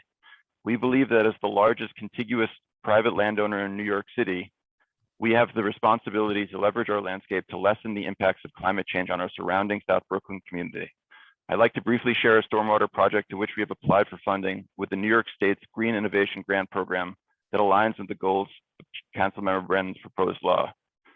Greenwood has requested funds to support the design and implementation of 22,750 square feet of bioretention basins, or rain gardens, on our grounds as part of an integrated stormwater management system. This project will be one of the largest bioretention projects in New York City. The primary goal here is to reduce our impact on combined sewer overflow events by reducing the volume of stormwater runoff by a whopping 6.8 million gallons annually. By reducing Greenwood's burden on the city sewer system, we are seeking to make an important investment in South Brooklyn's climate resilience. Greenwood is located within 1.5 miles of 8 federal opportunity zones. This project would help the state achieve its goal of improving the quality of life for those New Yorkers who live in areas of greatest need. The climate crisis is now, and it demands that private institutions join their public counterparts, along with city, state, and federal governments, to take immediate action to care for the greater good. We hope that our work sets a model for the city's largest green spaces, which includes cemeteries, parks, and even golf courses. I'd like to personally invite members of this committee to visit Greenwood and see the forward-looking work we're doing to benefit Brooklynites and all of us as we battle the effects of climate change. My contact information is in the printed testimony, and I look forward to welcoming you all to the Greenwood soon. Thank you. Thank you. And back to Chair Gennaro. Yes. Thank you, Mr. How do you pronounce your last name? It's Charup. Charup. Yeah, I was with I took my daughter to Greenwood about a year ago, in like the height of the pandemic, and would be very willing to come back. This time with my legislative director. So please invite us, and we look forward to your hospitality. Oh, great! Thank you. We will do. And then we can, then we can go to other large landowners and shame them. So, shame work. But the city needs some shaming as well. So, so thank you very much. We look forward to catching up, and I direct, Nabby to contact Mr. Charup and get that going. It's a great place. I look forward to getting back there again. So thank you for being here and for your patience. Thank you very much. Yeah. Thank you. Next up is Joel Kupferman, followed by Rob Buchanan. Starting time. Hello. Yes, go ahead, please. Thank you, Chair Gennaro. I just want to note that I'm a Stony Brook graduate myself. And we go back a ways, and we up Mr. Charit's invite. I've been working at several NYCHA properties now, fighting FEMA-funded construction that has actually caused a lot of tree destruction and soil compaction. And we offer you an invite to look at all the NYCHA properties, to put all these principles and projects that you're talking about. We could convert the NYCHA properties from trees going down, and Baruch houses, they just knocked down 200-300 trees not more than a year ago. So we think this is one of the primary resources that the city has neglected. And we believe that NYCHA is willing to listen to the city and use these sites as a major site, a major project. Right now, a lot of the construction that's happening at Smith under the eyes of the federal and the state and the city is reflected elsewhere with this unfettered construction going on. And it looks good that there's a stormwater management plan that seems to be expanded, but on many, many sites, it's the construction that's actually leading to soil compaction and tree destruction. So I think it's really important that we that work together. The city did offer their resources. The city parks came in, and we noticed that a lot of the trees are, have been hurt by construction. And we want to expand that program. The other part is that we also want to take, you said, taking the city to task. The city, in my experience with all these years, is that these hearings are really, really good, but we don't enforce it. Okay, that's where the metal comes to the rubber comes to the metal. Case in point, Coney Island Creek, we're building a ferry terminal, taking away parkland, taking away resilient green infrastructure that's there, and putting in concrete, solid stuff. Why is the parks allowing this to happen? We don't know. And we really think that all projects going forward, that all these principles that you're talking about today, Mr. Gennaro, should be instituted. We find that when community groups that we've represented fighting projects, when we bring a lawsuit, the city law department steps in and doesn't seem to be listening to your hearings, and policies, and always sides on the side of the developer saying no impact. And now I think, with the changes and all the science that's come out, I think it's really important that the city take more of a more active role. And I think part of the problem is enforcement. The city, 2 years ago, was owed $1.5 billion in uncollected fines from developers.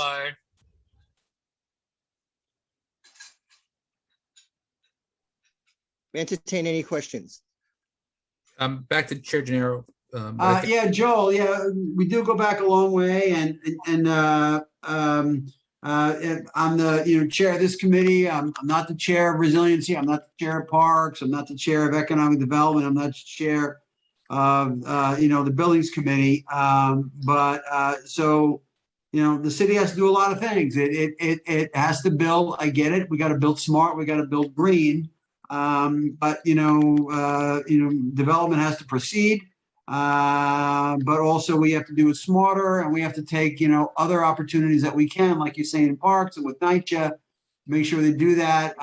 If you could lay this all out to my, legislative council, we'd love to have, a dialogue with you, about how we can, do what I can from my perch, and to share your good views with other people in the council. Now, in terms of getting the administration to comply, I'm the first one to say, of all the 50 plus environmental bills that I've passed, like, the city has really lived up to some of them, but like not all of them. So I know what it's like to do this stuff and have the executive branch not follow through, and I get that, and it's frustrating. But I want you to follow up with my legislative council, and then we'll be in further touch. Thank you, Joel. Thank you. And just one more thing, we should definitely reopen the use of the bad actor policy, that the city should not be rewarding contracts to bad. Okay, yeah, but I mean, I don't want people to get into the habit once their time is elapsed to sneak that in, but you did, and we know each other a long time, so it's okay. All right, so Joel, but I got to bounce to the next witness, okay? Good to see you. Thank you. Next, our next speaker is Rob Buchanan, who will be followed by Sean Hirschhorn. Starting time.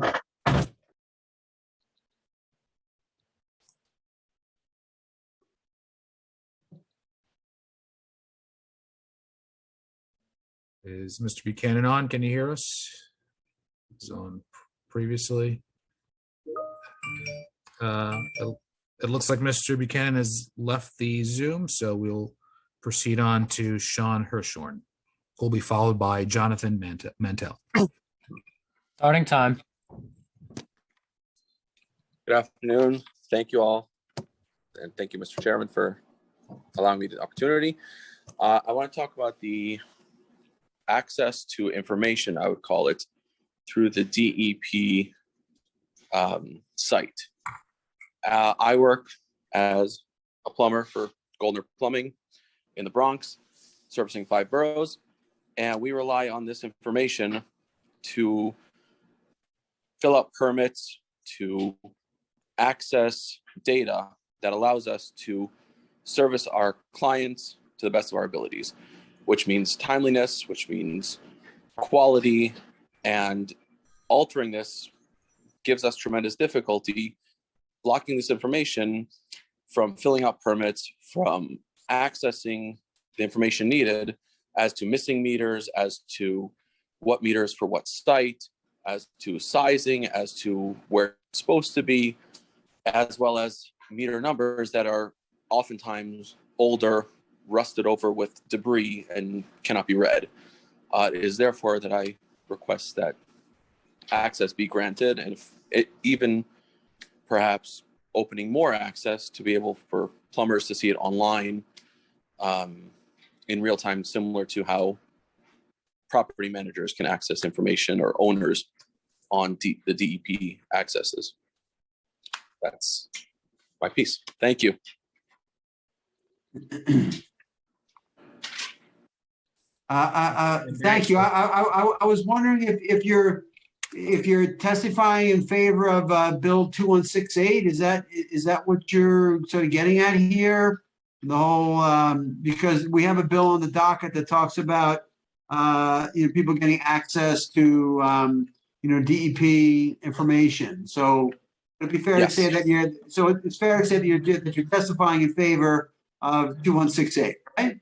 Yes, I apologize if that was not made clear at the beginning. Yeah, okay. I just want to make sure that no, we certainly appreciate the benefit of your views. I'm listening. Councilmember Brannan and his staff, who are the and he's the lead name on this bill. I'm sure appreciate your good testimony very much, and I thank you for your perseverance and patience and being willing to wait to give us the benefit of your views. Thank you. Thank you. Thank you. Our next speaker is Jonathan Mantel, followed by Ezra Schwartz. Starting time. Good afternoon. We, like many community advocates, strongly urge the City Council to reinstate our DEP access. Certainly from a transparency and oversight standpoint, having access to the DEP system is essential. We're called upon daily to assist our clients with matters pertaining to their DEP water bills. Because our access has been stripped, we aren't able to assist our clients with essential questions they have to rectify any open balance and to ensure they are properly billed. Furthermore, with regards to setting up payment agreement on any open DEP charges, clients are forced to waive their rights by agreeing to accept the validity of all charges. This is required in order to set up the agreement. The problem again is advocates aren't able to review the validity because our DEP access has been stripped. Property owners who aren't of means could certainly become desperate, borrow money, potentially at a premium, to pay off their obligation to avoid winding up on the lien sale, or worse, lose a multi-generational asset. We certainly hope you will take this into account and restore our access. Thank you. Yeah, hang on, let me raise my hand and follow the process. And Mr. Mantel, I mean, as chair of the Committee on Environmental Protection, even though this is, Councilmember Brannan's bill, And I'm a co-sponsor of this bill, and my name on a bill when it comes to, my committee normally means something. And so I hear what you have to say. I'm going to work with Councilman Bannon, who is, the lead on this bill, but I'm the chair of the committee that it would have to go through. So, you got Justin, you got me. So we have some work to do here, and I appreciate you coming here today to give us the benefit of your view. But you should know that I am a sponsor of this bill. Thank you. Thank you. Thank you. Thank you. Our next speaker is Ezra Schwartz, followed by Mark Schwartz. Starting time.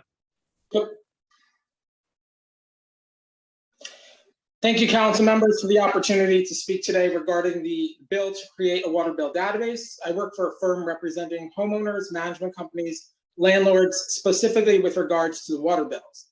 It should be noted that the bill in question to create a searchable water bill database is really just reinstating what was status quo in New York City until DP unilaterally shut down access in May 2020 without any public hearings. DP water bill access was previously consistent with all other public agencies in New York, including Department of Finance, Department of Buildings, HPD, and ACRIS. Third parties were advised that all the information that was previously viewable via public access was now available via FOIL.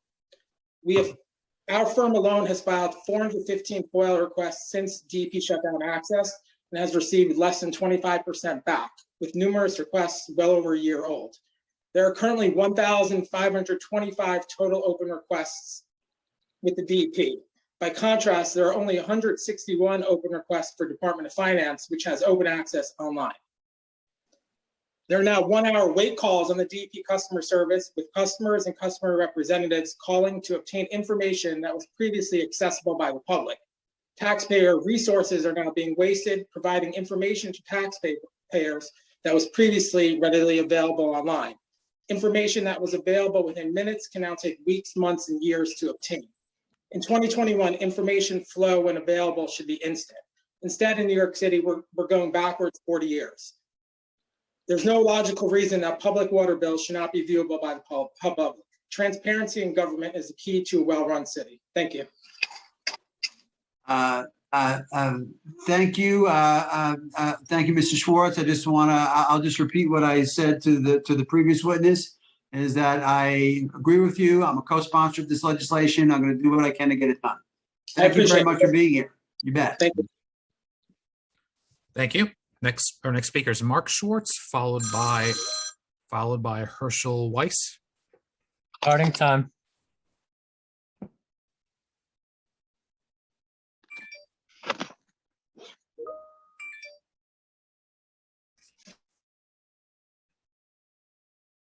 Thank you very much. Thank you, honorable council members and city agency officials, for your hard work on behalf of all New Yorkers, and hope everyone remains safe. I serve as a deputy mayor of my township in New Jersey and realize how hard these times are to govern. What we are hoping to be approved with this bill regarding the DEP water meter database is simply a continuation of 50 years of open access to the DEP billing system. This open access ended in May 2020 under the alleged guise of security, as recently mentioned by the commissioner during his testimony. The claim that we can see homeowners' water bills and know when they are on vacation is preposterous. All info is in the past. If no water was used yesterday, that does not mean you aren't home from vacation today. Furthermore, has there ever been one known issue of any security happening as a result of water bills? DOF, DOB, and HPD all have open systems for decades. The New York Attorney General recently required a DOB to block access to owners' email and phone numbers on only permits. That took an order from the AG, not a mid-level DEP manager, to make a decision to shut off all access. The NYC Water Board held no hearings on this matter either. The commissioner made two specific comments. One, that this bill isn't following the best industry practices. Please note the governance of the city of New York is not an industry. It is a government, and like all governments, it requires checks and balances that has been lacking in the last 18 months. Secondly, as to outside parties seeing water data and predatory lenders due to balances, as mentioned above, DOF, Department of Finance, has all tax data open to the public. They even began using a new system. DOF bills 18 times as much, $60 billion more in charges to the property owners. There has never been an accusation like this, let alone any criminal activity related to this privacy aspect. Trillions of dollars are billed over decades, no issue. DEP needs to end that song. DOB we can see everything about every building, every boiler, no issues. HPDs, what violations, what apartment called into violations. ACRIS shows every deed, mortgage, and transfer doc, including your signatures. No problems, full access. Mr. Chair, you were intimately familiar with the old days of DEP, the errors, the media, the widows threatened with losing homes. Now with DEP denying all access, we can and should expect to return to those days. Welcome back to City Council. Please open up access to all. Thank you. Thank you. I am in favor of this bill, as you've heard, and I appreciate you being here. Thank you very much. Thank you, sir. Thank you. Our next speaker is Herschel Weiss, followed by Linda Cohen. Starting time. Good afternoon, and thank you for allowing me to present testimony today. My name is Herschel Weiss. I am a mechanical engineer and a New York City master licensed plumber.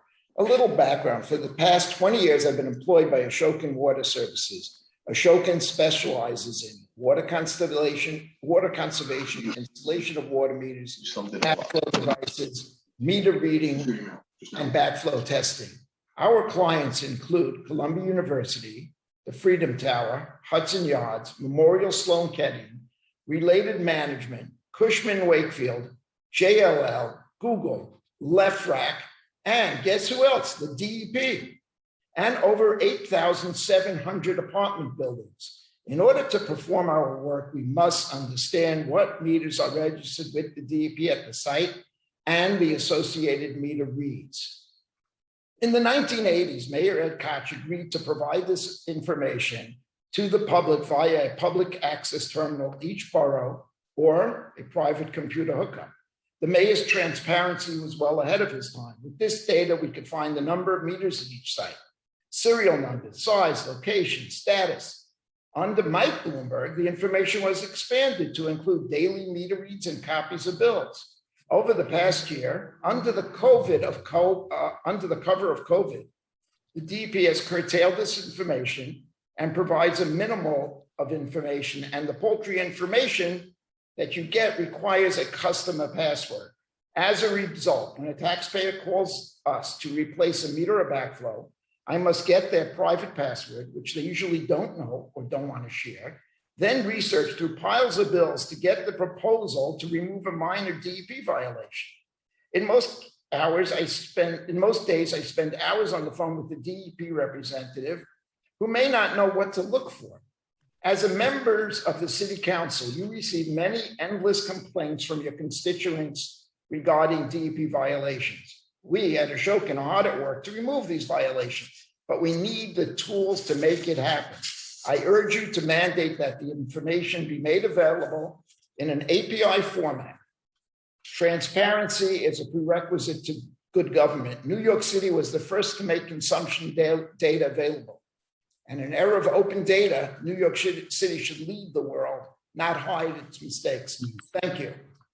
And one note, one aside, if Queens legislations doesn't listen to Paul Mankiewicz and SWIM, they will never solve their street flooding issues without bankrupting the city. These guys are telling you what to do, and if you want to ignore them, it's a totally separate issue, but you're never going to get there without spending trillions of dollars. Thank you for your time. Thank you, Herschel. We know each other from the old days, and it's good to see you again and to be reacquainted. And yes, I do support this bill. I'm going to do what I can with Councilman Brannan to get it done. And thanks for the shout out to Paul Mankiewicz and the Swim Coalition. We are going to be hearing testimony from them. So without further ado, I'm going to go to the next witness. And thank you for being here. It's good to see you again. Thank you for taking the time. You bet. Thank you. Our next speaker is Linda Cohen, followed by Gabriella Velarde Ward. Starting time. Hi, thank you, Chair Gennaro. These are two issues that relate to what Commissioner Sapienza and Director of Office of Resiliency, Janie Bavishi, and several council members have talked about today, and how it relates to the Staten Island North Shore. Firstly, every year, approximately 500 million gallons of untreated sewage and polluted stormwater are discharged into the Kilvan Cull. New high-rise developments planned for the North Shore will add to this. The Port Richmond sewage treatment plant is old, and for years, activists have called for an upgrade. Yet during recent long-term control plans by DEP to reduce CSO in our waterways, DEP didn't recommend any projects for the Kilvan Cull. As per an article in Curd magazine, Keith Mahoney, the director of water quality planning at the DEP, stated, quote, "For the Kilvan Cull, we looked at probably 100 different scenarios, but we couldn't find anything that worked there," close quote. So my question is, shouldn't it be mandatory to provide equity for all of our neglected waterways, including the often ignored North Shore of Staten Island? Here's the second issue, which is more urgent. Recently, I was told about the flooding that occurred on Amador Street and neighboring streets from Hurricane Ida. It had not been covered by the media. I went with a group of folks from Coalition for Wetlands and Forests to interview residents in this area. Many residents had thousands of dollars of flooding damage. Many are immigrants. The vast majority said that they never flooded before. It happened right after September 1st, right after 18 acres of mature forests were cut down and ponds where ducks swam were destroyed. Almost all this happened during this past summer. This destruction was to prepare for a BJ strip mall known as South Avenue Retail that was approved a few years ago during the ULEP process and given permits by DEC. Back then, climate change flooding did not seem to be such a high priority.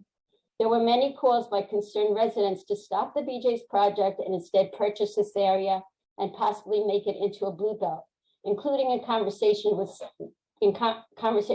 of the officials who are here today. Right before Hurricane Ida, Mayor de Blasio spoke with some of our residents, Staten Island residents, and said he wasn't sure what to do about our concerns. He asked DCP to meet with the community and get back to him. We don't know what the outcome of that is. After Hurricane Ida, some flooded residents met with Assemblyman Cusick and told him of the flooding damage. He said he was alarmed. He and Senator Savino wrote to DCP asking that they halt the BJ's project until these issues can be resolved. However, DCP responded that they could not. If the BJ project continues, I have been told that the land will be raised and paved. Scientists that we know have predicted that this will cause the flooding to get worse. Can I just finish? DCP's own flood maps show that this area is at high risk. Many here have no flood insurance, and the cost of flood insurance may bankrupt many.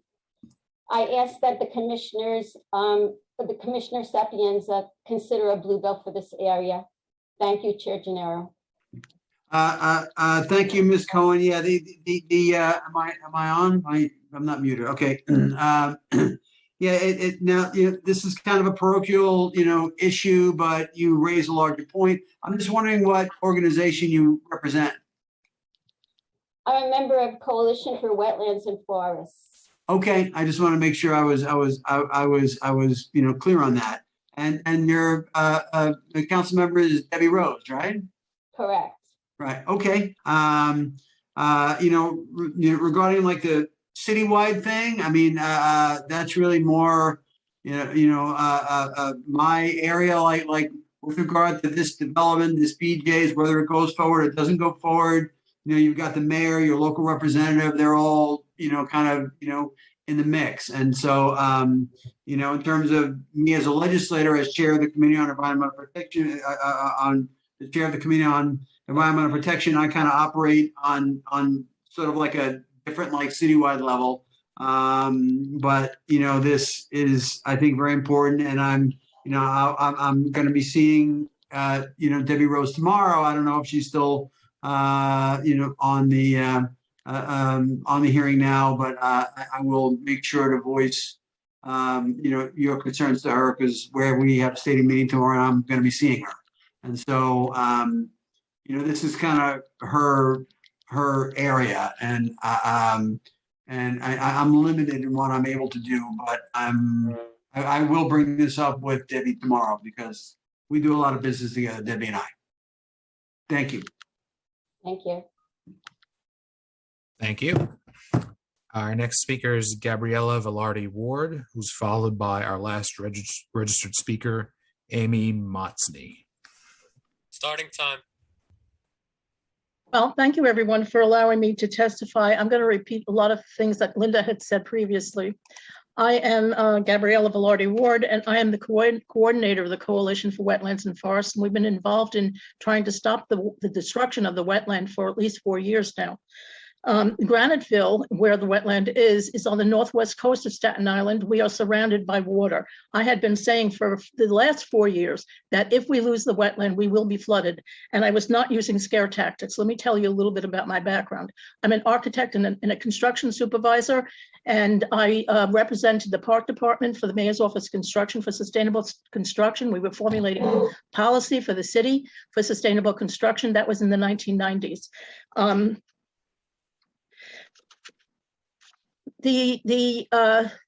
So as I said, we fought this for 4 years. On July 4th, the trees started to come down. We're still in court, by the way. The trees started to come down on July 4th. By August 31st, 80% of the trees were gone and the soil was compacted. It no longer absorbs any water. On September 1st, we were flooded in many areas in Graniteville. Well, this is the first time we've ever been flooded. Many areas in Graniteville, and Amador was tremendously flooded. The two people at separate times told me that somebody died there. The person on the corner of South and Amador is looking at a cost to repair his house of $55,000. Somebody lost a car. Somebody lost a small business because all of his supplies were in the house. Tremendous, tremendous damage there. And we had never been flooded before. Most people in Graniteville do not have flood insurance, as I don't either, because we had never been flooded before, as I said. There are, as I said. All right, since we've had this and we've never had it before, who's going to protect us now? This was a lethal wound to us because we're not safe in our homes anymore. Once this is down, because of climate change, torrential rain, flooding, sea level rise, and I said we're surrounded by water. It's a lethal wound because we are going to be flooded. This is only the beginning. This is the first and the least horrible flooding that we had. It's only going to get worse and worse as we continue. And as Linda said, one of the solutions may be to make this a blue belt. And I know it's private property, but when it comes to loss of life, life has to trump private property. Another thing I wanted to bring up is, since I'm an architect, I know that I work for parks, public sector. The private sector has to conform to the requirements of the public sector, or with climate change, we're just spinning our wheels. Everything the public sector does is undone by the private sector. So we've got to look at that. And my last question is, who's going to protect us? Time expired. Okay. Thank you. Ms. Ward, now, my question is that, if this is a true wetland, how did DEC sign off on a permit to let a private developer build in a wetlands? Like, how'd that happen? Because we didn't have a public hearing. We had 1,700 letters sent to DEC requesting a public hearing. 1,700 letters requesting a public hearing, but they said it's not warranted. We lost the opportunity to have expert testimony there, and DEC told us it was not warranted. And we're still in court. We're still in court. Okay, but again, not to litigate this here, but DEC, as a former deputy commissioner for DEC, you know what? Here's what I'm going to do. There's a notation on my screen that Councilmember Rose wishes to speak. I'm going to turn this over to Councilmember Rose. This is kind of a parochial issue. This is her district. I will defer to this. There's a limit to how much I'm going to let this go back and forth, because this is not like the stated. I mean, yes, the stated purpose of this hearing is to talk about flooding and all that. So yes, it is germane. but it does have a very parochial component. So I will defer to Councilmember Rose, who can briefly have colloquy with you, but then I'm gonna have to move on. And you're gonna have to take it up with Councilmember Rose. Will I have the opportunity after. to respond? You have used your time. I'm recognizing Councilmember Rose, and you are not recognized. So I recognize Councilmember Rose. Starting time. Chair, thank you. I don't want to engage in the conversation or back and forth. What I wanted to say was that I will be more than willing to have a conversation with you at your convenience about this specific project and the flooding issues. Yeah, I just wanted you to know that I'm willing to have that conversation with you.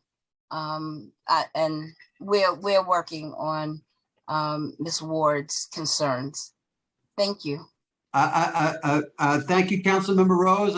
You're a great council member, and I'm sure you will do your best to make a positive impact in this situation, which I don't know a lot about, and you do. So with that said, Mr. Moderator, we're going to move forward with other witnesses. Thank you, Councilmember Rose. Thank you, Chair. Our next speaker is our last registered speaker for the hearing, Amy Motsney. She will be given 6 minutes to speak as she is presenting testimony for herself and another person who had to drop out of the hearing due to an emergency. And I would just say that before we start the clock on this last witness, I want to, thank this witness for being willing to go last in order to present testimony for 2 different entities, and being that she had the patience to do that, I'm willing to give her some I'm willing to give her latitude beyond 6 minutes, because I believe she has earned it. So with that said, I recognize the last witness. Starting time. Thank you, Chair Gennaro, and thank you, chairpersons and members of the New York City Council, agency staff present here today for your comments and leadership in convening this hearing. My name is Amy Motsney, and I'm going to be giving back-to-back testimony, first on behalf of Swim Coalition, and then right after that on behalf of Gowanus Canal Conservancy, where I'm the watershed senior planner. Swim Coalition is a group of 70+ organizations dedicated to ensuring swimmable and fishable waters around New York City through sustainable stormwater management practices, both green and gray infrastructure. Swim member organizations endorse a truly sustainable view of watershed management, one that restores ecological systems, creates local economic opportunities, and equitably distributes the benefits of green infrastructure. Since our founding in 2007, Swim members across every borough have closely monitored and provided public input for the city's 11 CSO LTCPs, the NYC Green Infrastructure Plan, and the Stormwater Management Plan for the city's MS4 system, as well as many of the policies that have informed these programs. Swim wishes to acknowledge the ongoing efforts of the NYC DEP staff to adapt to the myriad of challenges and conditions they face to address the negative impacts on our infrastructure from stormwater runoff.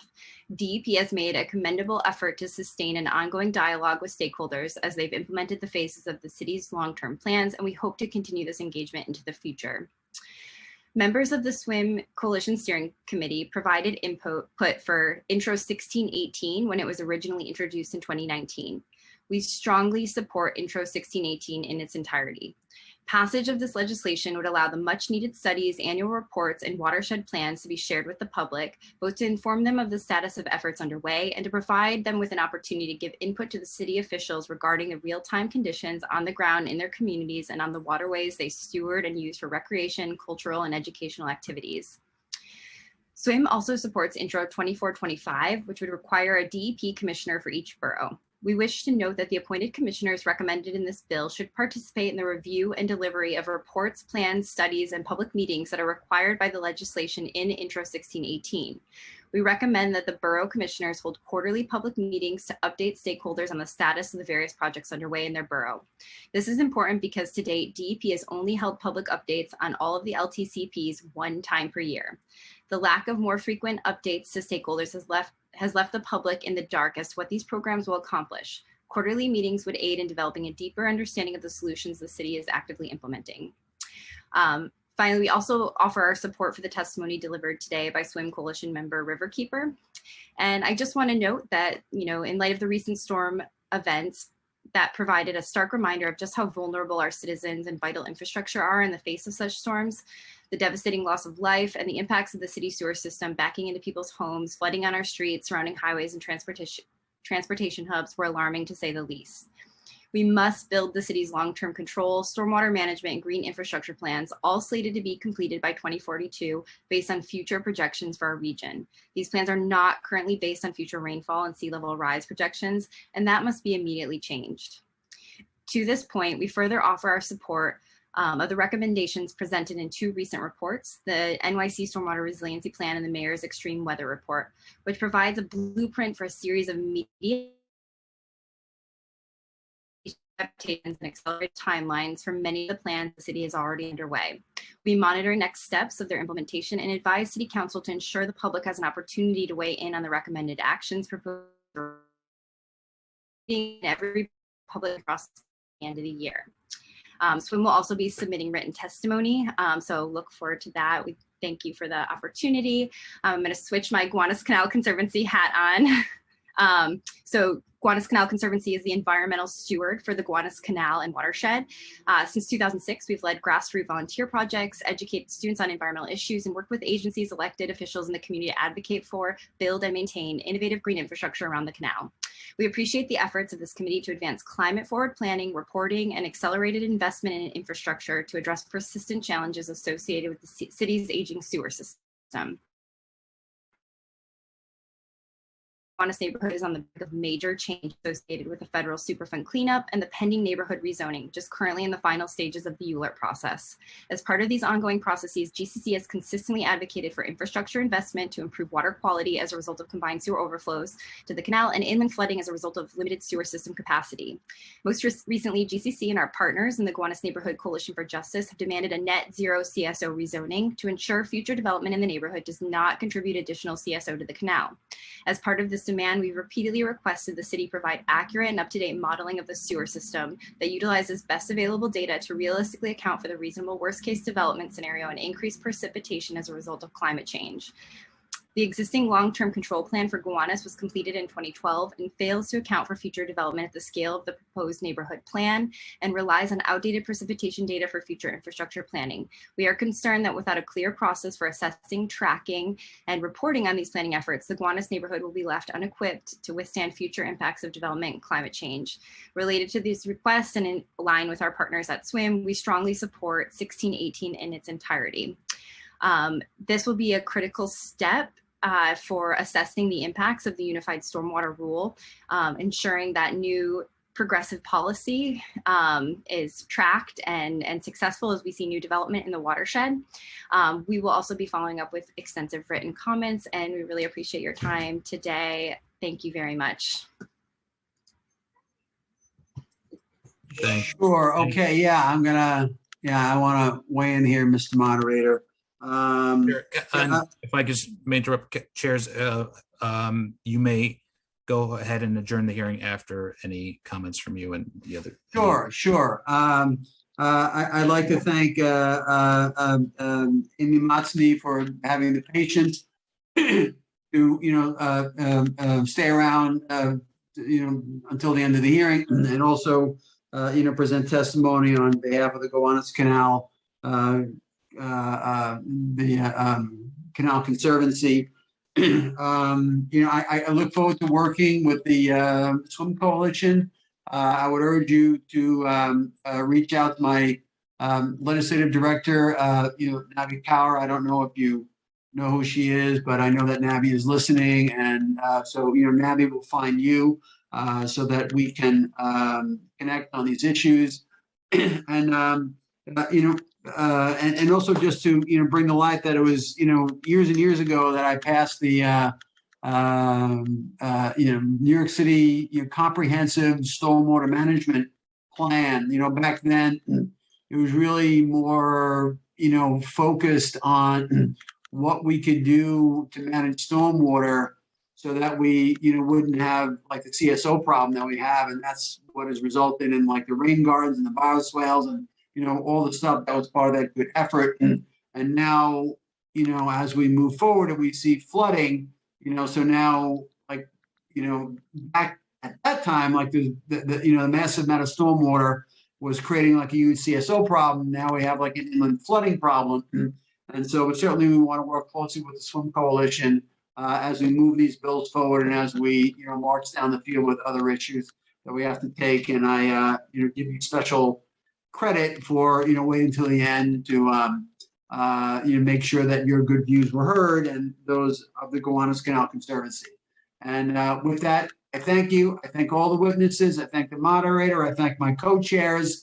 And I thank all the witnesses, and all the members who took part of the hearing. If my fellow co-chairs do not wish to be heard, Mr. Moderator asked them if they wish to add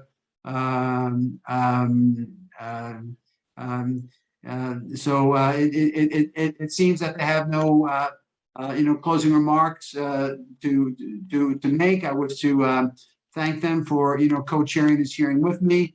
And with that, this good hearing is adjourned. I'll use my actual gavel to do that. Here we go. You didn't think I had my own gavel, Mr. Moderator, did you? But I do have it. So with that said.